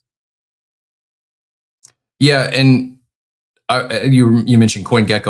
I have your partners page pulled up for those watching the stream. CoinGecko, Arbitrum, Turbo, Caspa, Brett, KuCoin, Ratty, Ponky, Mudang. So to your point, a lot of previously with some of the meme coins and or protocols or CoinGecko, and a designer collectible. I mean, it's standing out to me just as I look at the images. What makes it a designer collectible? What can you speak to the quality, the technical specifications? Not my world, so I'm probably not even asking the right questions here, but they look high end, they look high quality. What exactly goes into it, or what in the process or the specs are you able to speak to? Like what makes it a designer collectible? Purely from a conceptual standpoint, Captain, a designer collectible operates on two principles. One is a fixed geometry. So blockies have a fixed geometry, which is if you were to strip off a piece from blocky, it would look the same. Sorry. Then the second aspect is, and this is where the designer aspect of it comes into play. Like you go and have a chat with a brand or with an IP, and you tell them we want to make a blockies for you. Then we work closely with them, with their design team, with their brand guidelines and everything, and we come up with a design which is both simultaneously a blocky as well as their IP. So GVC blockies is a blocky, but it's also a good vibes citizen because it takes into account all the GVC branding and all the GVC design language. So the ultimate value a designer collectible gives you is that the distribution comes along with the design. So if we work with GVC, we know who this is going to. If we work with Quirkies, we know who these collectibles are going to. So the collector is already pre-identified before a collection is even made. That's what makes a designer collectible really unique and specific. Also, it gives you insane scalability, right? Tomorrow we can make a Harry Potter blockies or a Batman blockies or a Tintin blockies. You can basically make a blockies for any IP. You could do an Andy Warhol blocky, or I don't know, maybe a Beeple blocky if Beeple blesses us someday. Yeah, it took me a minute, but it's clicking now. Like and not to compare you to Fungo Pop, but Fungo Pop is the collectible brand, right? And they've worked with all variety of IP, and part of that benefit and why someone might collect their favorite IP Fungo Pop as opposed to a non-Fungo Pop is it's also a Fungo Pop. It's like I'm not trying to make this PvP. I'm not like in my background, you can see here there's some of the Burb vinyls that are were collectibles, and the quality was done well. They integrated blockchain technology, and those are even there came with them an allocation of their Burb token. We've had on Sergito recently, who with the Me Bits, they did some real nice high quality vinyls. I think a difference though in the world of collectibles is the qualities it's great. It's also the distribution. Those who are interested in that are someone that's collecting a Me Bit or someone that's collecting Burbs. That's not their core business. Whereas with blockies, like there is a world like I guess what I'm trying to say is like Me Bits isn't attempting to become the next Funko Pop. Moonbirds isn't, even though Spencer does an incredible job in the collectible space, like their goal, their mission is become building with vibes like the next big TCG brand. I don't think either of them are attempting to become the next Funko Pop, where there's a world where Blockies does that, right? And in this, yes, you'll have your own IP, but also having this distribution for these high quality designer collectibles. And then as you grow, like this is replicatable. I'm guessing you probably don't have plans to stop working with other crypto and Web3 brands once you launch Blockies, or are you going exclusively your own IP after this mint? We would love to be able to work with as many brands as we can. Like our goal is to just have Blockies sitting at people's home on the shelves. And especially like anybody who is into a good collectibles sphere, we would love to make sure that they have like multiple Blockies at their home. And why stop at Web3, right? Like long term, we would love to make Blockies of everything you love. One of the things like we used to say in our Discord early on in the day is that there's a Blockies for everyone. And it's like there's a Funko for everyone, right? There's a Formula 1 Funko, there's a U2 the band Funko, there's an anime Funko, there's a manga Funko, there's a Marvel Funko, there's a DC Funko. Same with Blockies, right? We want to make sure that there's a Blockies for everyone. And there's a philosophical side to it, right? Being in Web3 for some time, we see cultures come and go.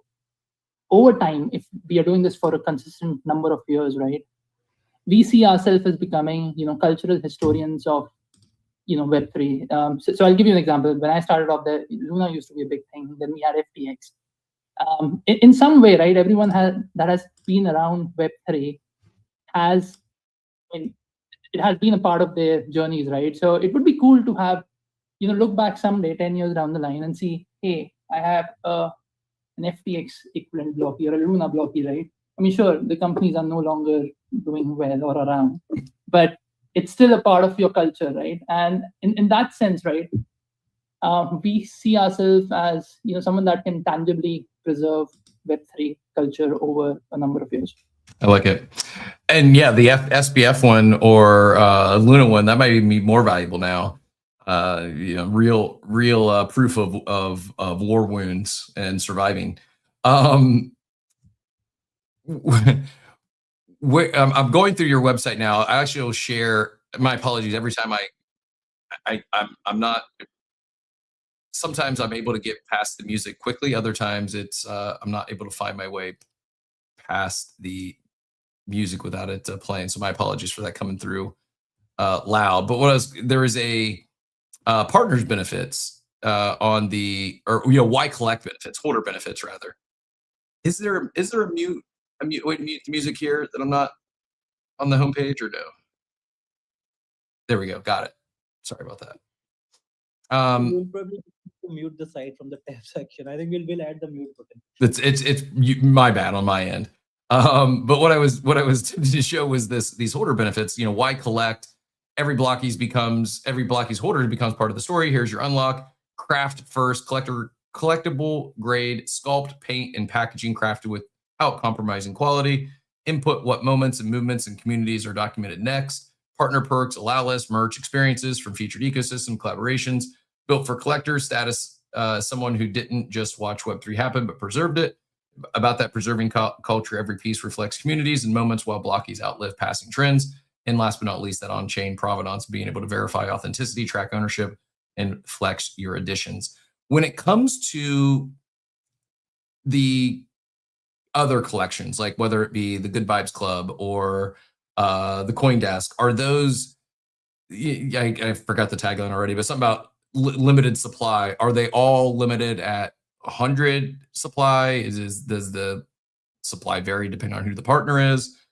When you're launching partnerships with other IP, other brands, did they set what the supply is on those collections? How does that work? Everything is limited to 100. Everything is a run of 100. We don't make one blocky more than 100. Okay. Yeah. I mean, it's a designer collectible, right? That's part of being a designer collectible. You can collect another GVC blocky. It'll just be a different one. Gotcha. In future, let's say. Yep. Yeah. Makes sense. Well over 15 partners already, and talking, the culture and the IP foundation is two core pillars: partners and the originals. And I do like this approach. Move from campaigns into scalable, community-driven platform ecosystem. Partnership with Dilly. Big fans of Dilly over there. Calling it, this is maybe the first time I've seen this word. Fidgetization. Am I saying that right? The fidgetization. Yep. And fulfillment of blockies. And so I guess then, for those who are not familiar with Dilly, basically, do you want to explain like where they come into play here in terms of the purchase or vaulting or redemption fulfillment of the blockies? So this was one of our learning as we started shipping blockies. International logistics is a nightmare. And you typically think that you pay a shipping fee and it's done, right? But then you have shipping fees, then you have import duties, then you have import regulations. Then you have coordination with the end person, whether they are at home when the delivery is happening or not. So there was a lot of challenges. We still do a lot of shipping directly, but what we realized was that having a partner really makes this job a lot more comfortable. Mm-hmm. And Dilly have an amazing partner for us. So what happens with Dilly is, right, we ship directly to Dilly's warehouse, and then people can claim it directly on Dilly with a voucher or through other mechanisms. Now it gives them 2-3 choices, right? They can either directly get it shipped to their address, keep it on their shelf. They can ask Dilly to unbox and show them what it looks like, or if they want, in some cases, they can just directly trade the collectible in the market. What that does is that every physical collectible also becomes instantly tradable as soon as it goes on Dilly Vault. So you have an asset that is a lot more liquid in many ways. Yeah, and thank you. Greatly prefer this approach, and for all the reasons you just described, and can also relate from on the business standpoint. Like you say, it's a nightmare. That talking international shipping might be an understatement. I think, especially when you're talking international shipping on smaller batches, quantities of 100, probably even up to 1,000. To imagine selling 100 of anything and then having to ship it to 57 different countries. It doesn't sound that difficult because we live in an era of FedEx and UPS, etc. But I can absolutely relate. And it is, it's like, will I ever be involved in creating and launching a physical product again? Maybe. I don't have anything on the top tip of my head, but maybe.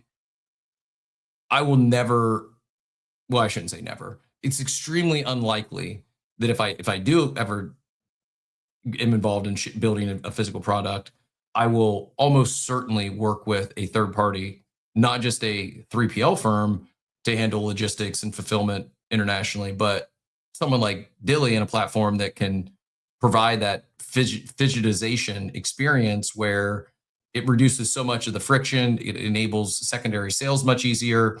And yeah, it's not just pick, packing, and shipping the orders. It's understanding all the different international tariffs and imports and duties and the cost. And even though there are software out there to help with it, it is a nightmare. And I lived the nightmare for a bit, lost a lot of money that was unexpected because of said nightmare. And more so than any gains or losses, it just led to unacceptable customer experiences. Not for all, some was just fine, but on almost every challenging customer experience, the common denominator was the international issues, in plural, because it was different depending where. So yeah, glad to see you're working with Dilly. A big fan of the team over there. We've had him here on our show previously. And I think I do. I think this is one of the real solutions to come out of Web3, to come out of the crypto natives. Like 3PLs have existed previously, like working with a third-party logistic company, someone that's pick, packing, and shipping your orders. That's not a new concept per se. But I think it is a new concept that came out of crypto when you talk about how you described it, where it's not just someone shipping your orders, it's someone that's like inventorying your stuff for you, especially in collectibles. It just makes sense. Like, while we can display some collectibles, most collectibles, they're in storage. And sometimes it's your closet, sometimes you got to get a whole storage facility, especially if you deal in volume. And so to have someone that takes that on for you, and like I could mint and order, buy a blockies, but still not have to take possession until I'm ready. Or I can have them unbox it and let me know, I can see it. Like that's an awesome solution. And I think one that, in a roundabout way, like that is the sort of stuff. It's the Beezies of the world, the Dillies of the world. It's who knows, the Blockies of the world, where you all work with another Web 2 brand and this ends up bringing them into Web 3. I think this is how we onboard the next wave of active participants in crypto, is indirectly from kind of a B2B approach, where you're going to see businesses using Web3 infrastructure, using Web3 solutions like a Dilly. And it's just better. It is absolutely better. And I think it makes sense far beyond, the crypto native brands, far beyond the Web3 brands. So yeah, well done. Excited to hear and see that. So let's talk some specifics. Mint, what like, I get it. I'm vibing with the brand. It's not only do I like the Blockies brand, these are cute little robot characters. I like the approach where it's the partnership with other brands. I think for many reasons it makes sense for me from a business standpoint, something that gives me confidence that Blockies will be around for years to come. But tell us about the Mint. What are we, when, whatever details we know today, where is it minting? When does Dilly come into play? What can you tell us about the upcoming Mint? I'll try to share as much as I am at the liberty of sharing. Understood. You feel free to step in. But I think early in the call, Farmer dropped one of the alpha. So our Mint is going to be on our own page, and that's being built by Simple Farmer. Oh, wow. And the Mint will be this month. Ideally, I'll not commit a date, but it'll be this month. The set is a 10K set. The set is on Ethereum. As I shared earlier, from a lore standpoint, the set is broken across 6 eras. It's a really interesting set from a very collectible standpoint, because it gives you many various way of collecting the way you would like to collect. The lore allows for that. There's a very deep and rich lore that is being built into the set, and you can within the set find something that will speak to you. I don't know how much detail should we get into the lore, but yeah, those are some of the things I can share. UJ, feel free to step in and add more. Yeah, I think the other thing is, right, it's what I can share is I can't get into too much of the mechanics, but I've been getting a lot of DMs, and I think this is a good place to clarify that. We don't have collabs. It's actually going to be a very fair access Mint. The structure is going to be a little different than what we're used to, but essentially when the main Mint happens, it's going to be accessible to all. There are some pre-sales that have been happening over the last few days. These have been especially for our partner communities. The definition of a partner community is anyone that we are doing a physical collectible for, because we feel that they've been, the reason that we've been able to grow over the last few months, it's their credibility that has got us to this point, and we wanted to be able to give them like a special access. But pretty much that's a very small portion of the set. Everything else would be accessible to all. It's just going to be a different mechanic than we are used to recently. So 10,000 minting on Ethereum, pre-sales taking place now. The remainder likely takes place in the month of August. Dort, longtime friend, fan of the show, says already pre-bought 2 Blockies. I'm guessing he did that. I know he's big in the Good Vibes community. for those listening in, are there any of those pre-sales still going on, or all of them that have taken place have already taken place? So we have something with Shimpers that happens soon. I think it might be today, but I think the registration happened for that yesterday on the Shimpers Discord. We have something with Quirkies that is coming soon. Papi made an announcement, I think, earlier this week. We will have something for the community, right? Consciously we had ensured that there was no incentives ever to support blockies, but like we've been around since November, and there are some really amazing people that have joined us on this journey that have been consistently supporting us for the last 10 months everywhere. So we want to ensure that we give them a special access to. But overall, we're looking at less than 20% of the set essentially going to pre-sale. Okay. And everything else, betting, whatever we take for the treasury is going to be accessible to everyone. And now, and maybe you said this, but will every NFT mint come with a physical?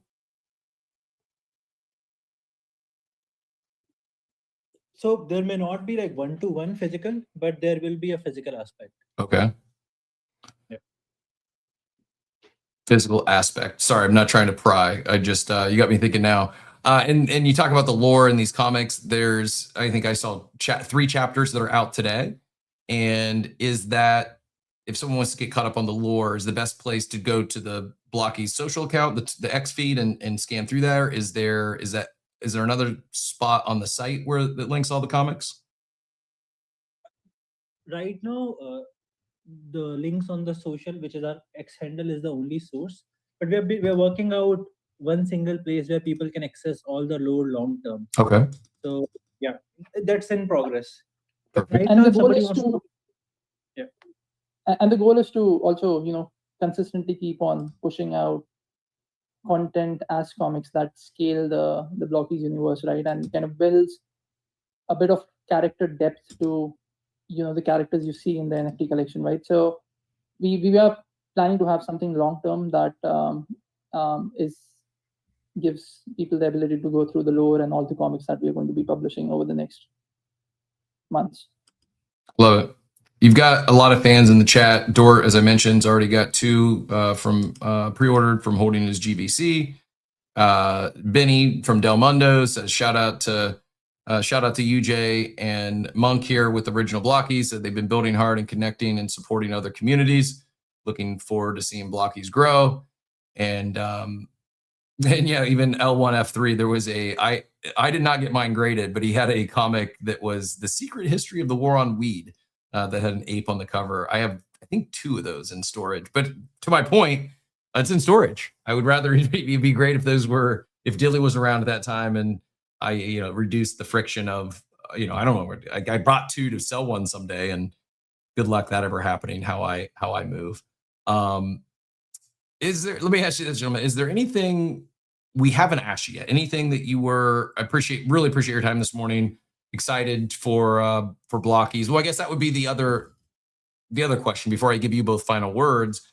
For some of us that, like you mentioned a couple there, that Chimpers, Quirkies. I do have a Quirky, so maybe that's my way in. But for someone who's listening in and they want to mint a Blockies, but they don't have access through any of these partner collections or this pre-sale, I know you said it's only 20%. Will it be just like first come, first serve? How should they best prepare to get ready for the Blockies mint? And when it comes time for mint, is it going to be first? Might you be bringing back Gas Wars? I'm a fan of Gas Wars. I say that, so the disclaimer there. But what for those who don't have access to a pre-sale, anything they can do, or how should they best be prepared? Yeah, I know you mentioned you're a fan of Gas Wars, and I have to give you the disappointing news that we're not going to do in the Gas War. But so what that tells you is it's not an FCFS, but I can't really go too deep into what mechanics it is. Okay. We still, we've been working on the tech with Simple. We should be in a position to make an announcement in a weekish. Okay, exciting. Yeah. I don't know exactly, but I'm picking up what you're laying down there. I think it sounds to me like, knowing that you're working with Simple Farmer, he was one of the devs help you on this. Sounds to me like it probably won't be your typical NFT mint. Some new stuff. We're expanding on some other stuff we've seen here recently, so that's exciting. But yeah, let's go Monk first, and then we'll go to you, Jay. Is there anything that I didn't ask you? Anything that you were hoping to share, whether regarding the Blockies mint or the brand, the lore, anything in general? Feel free. The mic is yours. Anything else we didn't get to today you were hoping to share? I think we covered most of the things. I just want to say that I'm honestly really grateful. We've been working on this since last year, August, and the kind of attention and love people have shown us over the last 2-3 months has been surreal. We hope people will love the set. I think the art is really beautiful. The lore is really, really rich. I think when you see the set, I personally, when I work day in and day out on the set, I just get amazed by the art myself many times. So I hope when it drops, people will love it as much as I do. But yeah, that's all from my side. And thanks a lot for having us, Captain. I think this was a really great chat. No, my pleasure. Really appreciate your time, and thanks so much for going back and forth. And I know different time zones and all that, so really appreciate your time today. And we'll be. I mean, certainly. I mean, no obligation, but please do when you do have the details. I'll keep an eye on the Blockies account. But please do share as you get close to mint or more details come out. I'm happy to share, happy to pin on the show and help amplify as you head into mint. And we'll keep everyone here that tuned in today that wants to get in on that. We'll keep everyone as updated as possible. So yeah, please do feel free to DM or share any updates. That's actually helpful for me. I know some shy away or feel I'm soliciting the shills and the info updates. You mentioned a few, but Good Vibes Club does a great job with that, both from Tyler and Chris, as well as the community members like Dort. Klainos does a great job. Andrew and Cav himself, they often, anytime there's a new update or some news or an announcement, I get those DMs. So yeah, extending that invite or that offer as stuff comes out leading up to and after mint, feel free to send my way, and we will share whenever, wherever appropriate. But UJ, anything from your end that we didn't already touch on? Anything we didn't ask you today that you would like to share with our audience before we let you guys get out of here? I think similar to Monk, right? I'm very grateful to be here. Thanks for giving us the stage, giving us the time, and we are really excited. I think Blockies has been, in a lot of ways, blood, sweat, and tears for us for the last 13 months, bringing this company to this point, bootstrapping it. And I really hope that, people, like what we are building. And when the set drops, it kind of brings some of those old collector vibes back within NFTs. Awesome. And then I guess I said that would be my last question, but I do have one more for you. I'm not saying don't forget about, but I'm sure there's people listening in that are excited. They want to mint the collection. They'd like to get involved. They want to, join the Discord. You can link to that on the website. Click through, make sure things heat up. It's a good reminder to make sure that you're clicking official links from official accounts. Don't be clicking random links from random DMs. What about other, let's say there's a founder or a team listening in and they'd like to get a Blockies, or they want to talk about getting Blockies for their community.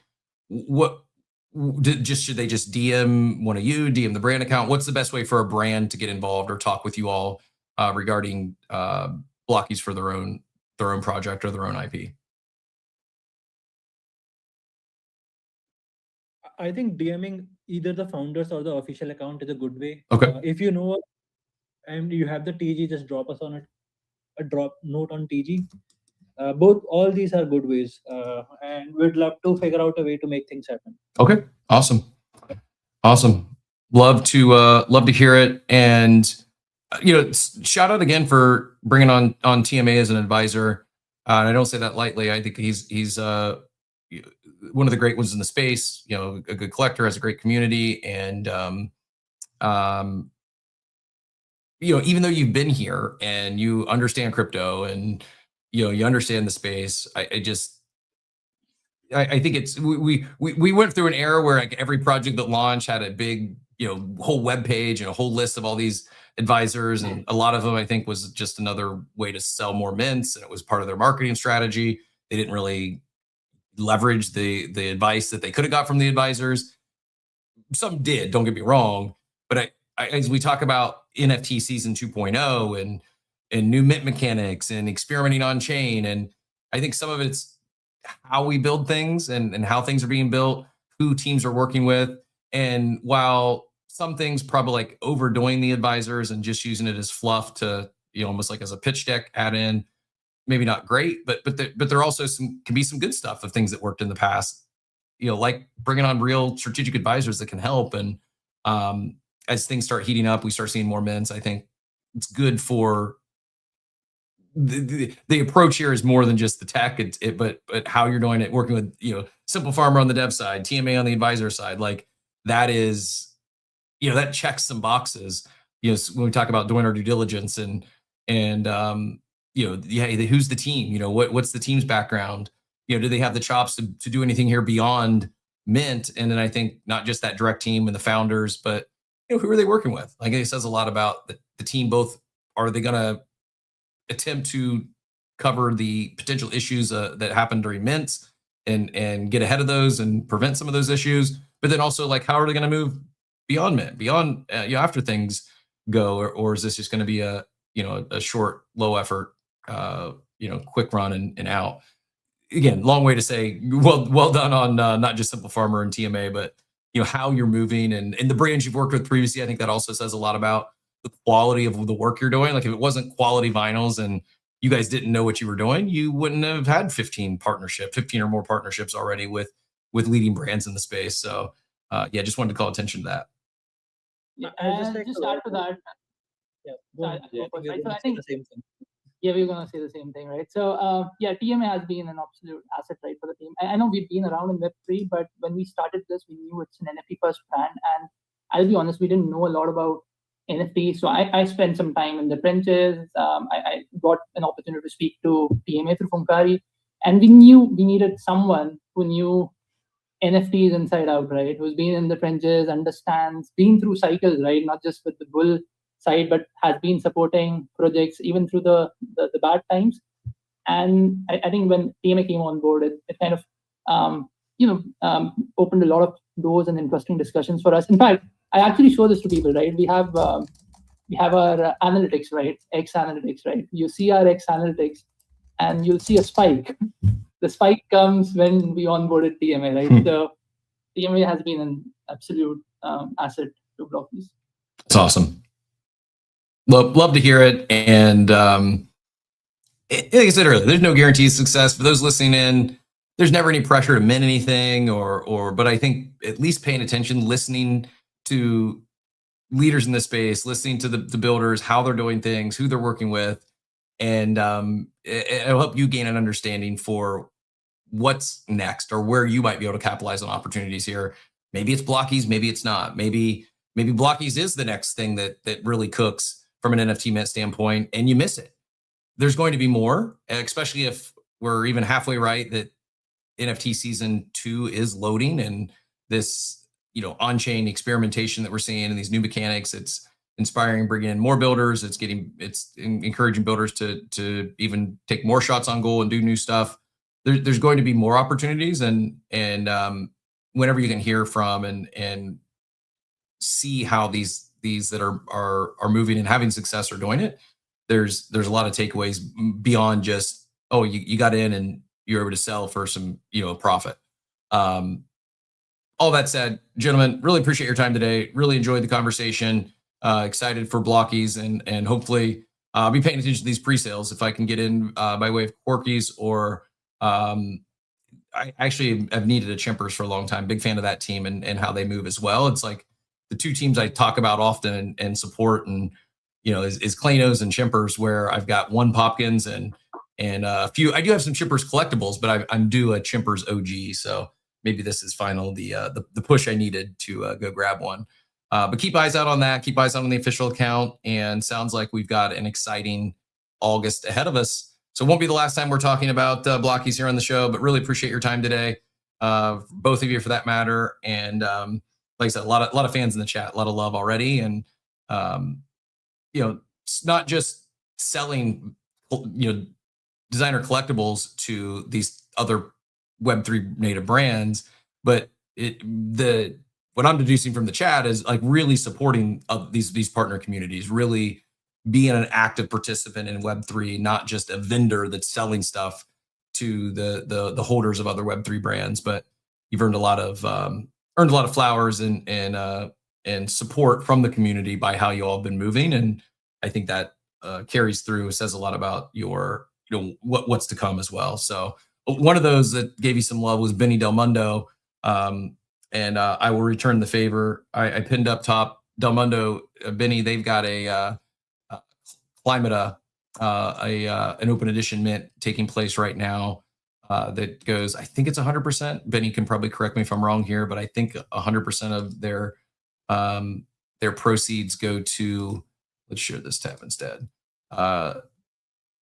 Yeah, you can also, like, if you have it in the Del Mundo, you can vote where it goes. Each vote controls a percent of the treasury. Looks like almost 7 ETH in there now. Mint from one world to another. This is just on OpenSea and OpenSea Mint. So there's a few different versions of the art, and it's a relatively low cost, $2.58. Again, never any pressure to mint anything, whether it's $2.58 or a couple $100.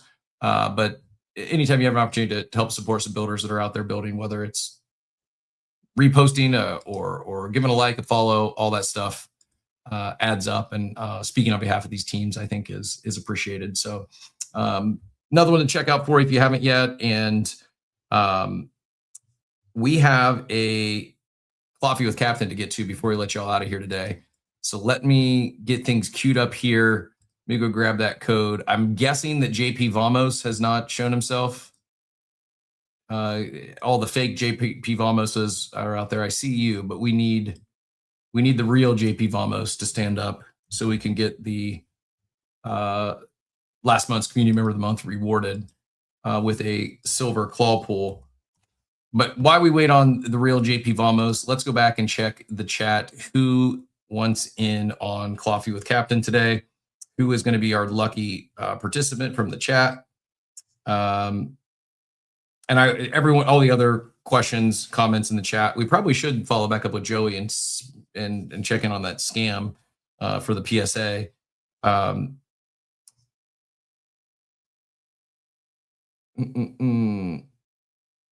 I am looking. We're going to find our Coffee with Captain participant here in a second. Scanning chat. But yeah, if there's any other comments, I'll do my best to get. I know I'm behind a little bit on some of those. I will. I'll try to get them answered here before I wrap. But before I go to other Q&A, I want to get our Coffee with Captain participant.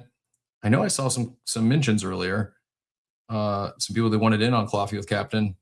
A lot of others clocking in. If I don't find the Coffee with Captain mentions, we may have to go. We'll go with someone who's clocked in. For some reason, my comments are not all showing themselves. Mike, we've got you on the list. Mike, recent winner. So not that you're excluded from all future Coffee with Captains, but attempting to spread the love a little bit and get some new people introduced to Beezy. By the way, the QR code in the top left of the screen is that'll take you right to Beezy. It's our ref link. So get your Beezy account set up if you haven't already done so. Jay, can you message him in the app? JP Vamos. Can't message JP Vamos in the app, unfortunately. It just says the username, but there's no way to message people. So yeah, if anyone who, I know Mayhem is not JP Vamos, but if anyone even has any guesses who JP Vamos might be, I really would love to get JP the win. But yeah, so far no luck. You know what? I don't know if Maria has done a Coffee with Captain Claw pool yet. but said late GM, happy Friday. And I feel bad because there was a couple others that specifically mentioned Coffee with Captain that I wasn't finding as I scanned the chat. But Maria, you could win this every, you could be in the running for Coffee with Captain every single week. One of my favorite community members, not just for Coffee with Captain, but Web3 at large. I think Maria is just a great indicator, a good example of the power of Web3, the great people of Web3, and it's not always the project founders or the team leads that are great people to have in your corner. There's just, I think of, talk about, Hans and Teacher Katie and all the love they give over there on Abstract, and Maria's out there in the X audio comments for all intents and purposes almost every single day, and greatly appreciated. I know it's more than just Coffee with Captain, but the support is definitely noticed. And that said, well-deserving claw pull today. We'll pull up BZ here in a second. And while I head over there and pull up BZ, let's do a proper play-in. Give our guy Payne, producer Payne, some love here with the BZ intro. This is Coffee with Captain, brought to you by BZ. Coffee with Captain. Give that claw a spin. Culture grills from BC. Prizes within. Mystery and magic. Where to begin? Coffee with Captain. It's your time to win. Coffee with Captain. Give that claw a spin. Forgot to take the loop off earlier. All right, we have some nice chase items here, too, over $1,000 at fair market value. This is the silver claw machine we're gonna be pulling today for Maria. Top get is a Umbreon EV Heroes. It's a PSA 10, goes for $1,278. Not too bad. The second chase item here is a Gengar. Oh, I can always forget this one. It's a 1999 Fossil First Edition, though, PSA 8, that goes for over $1,000, $1,022. So Maria, I'm going to do this pull here. Good luck, and just let us know in the chat after we do the pull whether you want to keep the card and vault it, or if you'd like to do the swap. We will do that right now. Good luck. Good luck. I hope we pull you one of those grails.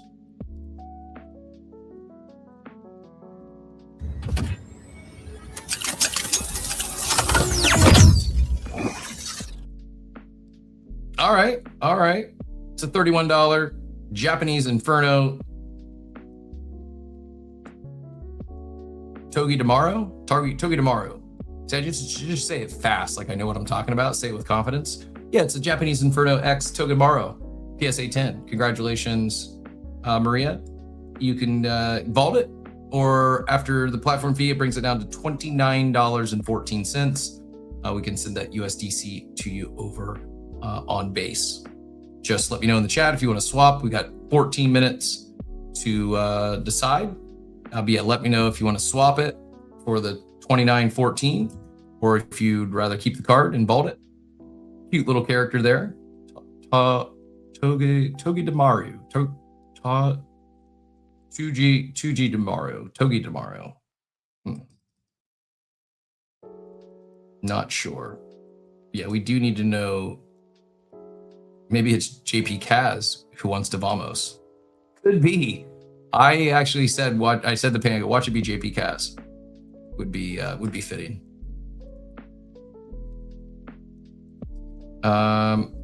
Maria, I see you out there. Hopefully you can.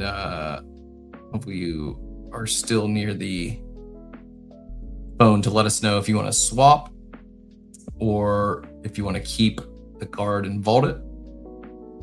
Let me know, and then we will do what you tell us to do. Atari agrees. Maria is one of the most authentic and genuine people in the space. Study Maria. Hear, hear. Wait for another minute or two to see if we can get word on swap or keep, and then we'll keep things moving. Oh, we did forget. Oh, we had UJ up here. I just saw UJ's post about Ape Fest. Congratulations, UJ. Look forward to meeting you at Ape Fest. I see Monk reposted that as well yesterday. Congratulations everyone who got their Ape Fest tickets yesterday. I'm looking forward to it. South Carolina should be fun. Beeple Studio should be fun, but mostly just looking forward to spending a day or two, a couple days with friends. And yeah, hopefully everyone that wanted to secure a ticket was able to secure. The tech was super smooth. Maybe the best ticketing experience yet for Ape Fest. And it was mostly glyph, hat tips to the devs, everyone at Yuga working on that, and the glyph wallet. Like it was super smooth. No, didn't use token proof. There was no need to, as long as you had your wallet that had your asset in it linked to your glyph wallet, it was silky smooth. Very, very, worked exactly as intended, and maybe the best gated shopping experience yet. Like it was even had a little queue, let you know how far back in line you were, and we just went really fast. But yeah, hats off to the team, really well done, and congrats to everyone who secured a ticket. There may still be tickets available. I'm not sure. I do think I'm guessing it'll hit capacity because it's not, Beeple Studios isn't that big. So yeah, if you haven't got your Ape Fest tickets yet and you're wanting to go, probably get on that today. Unless it's already, maybe it is already sold out. I didn't see.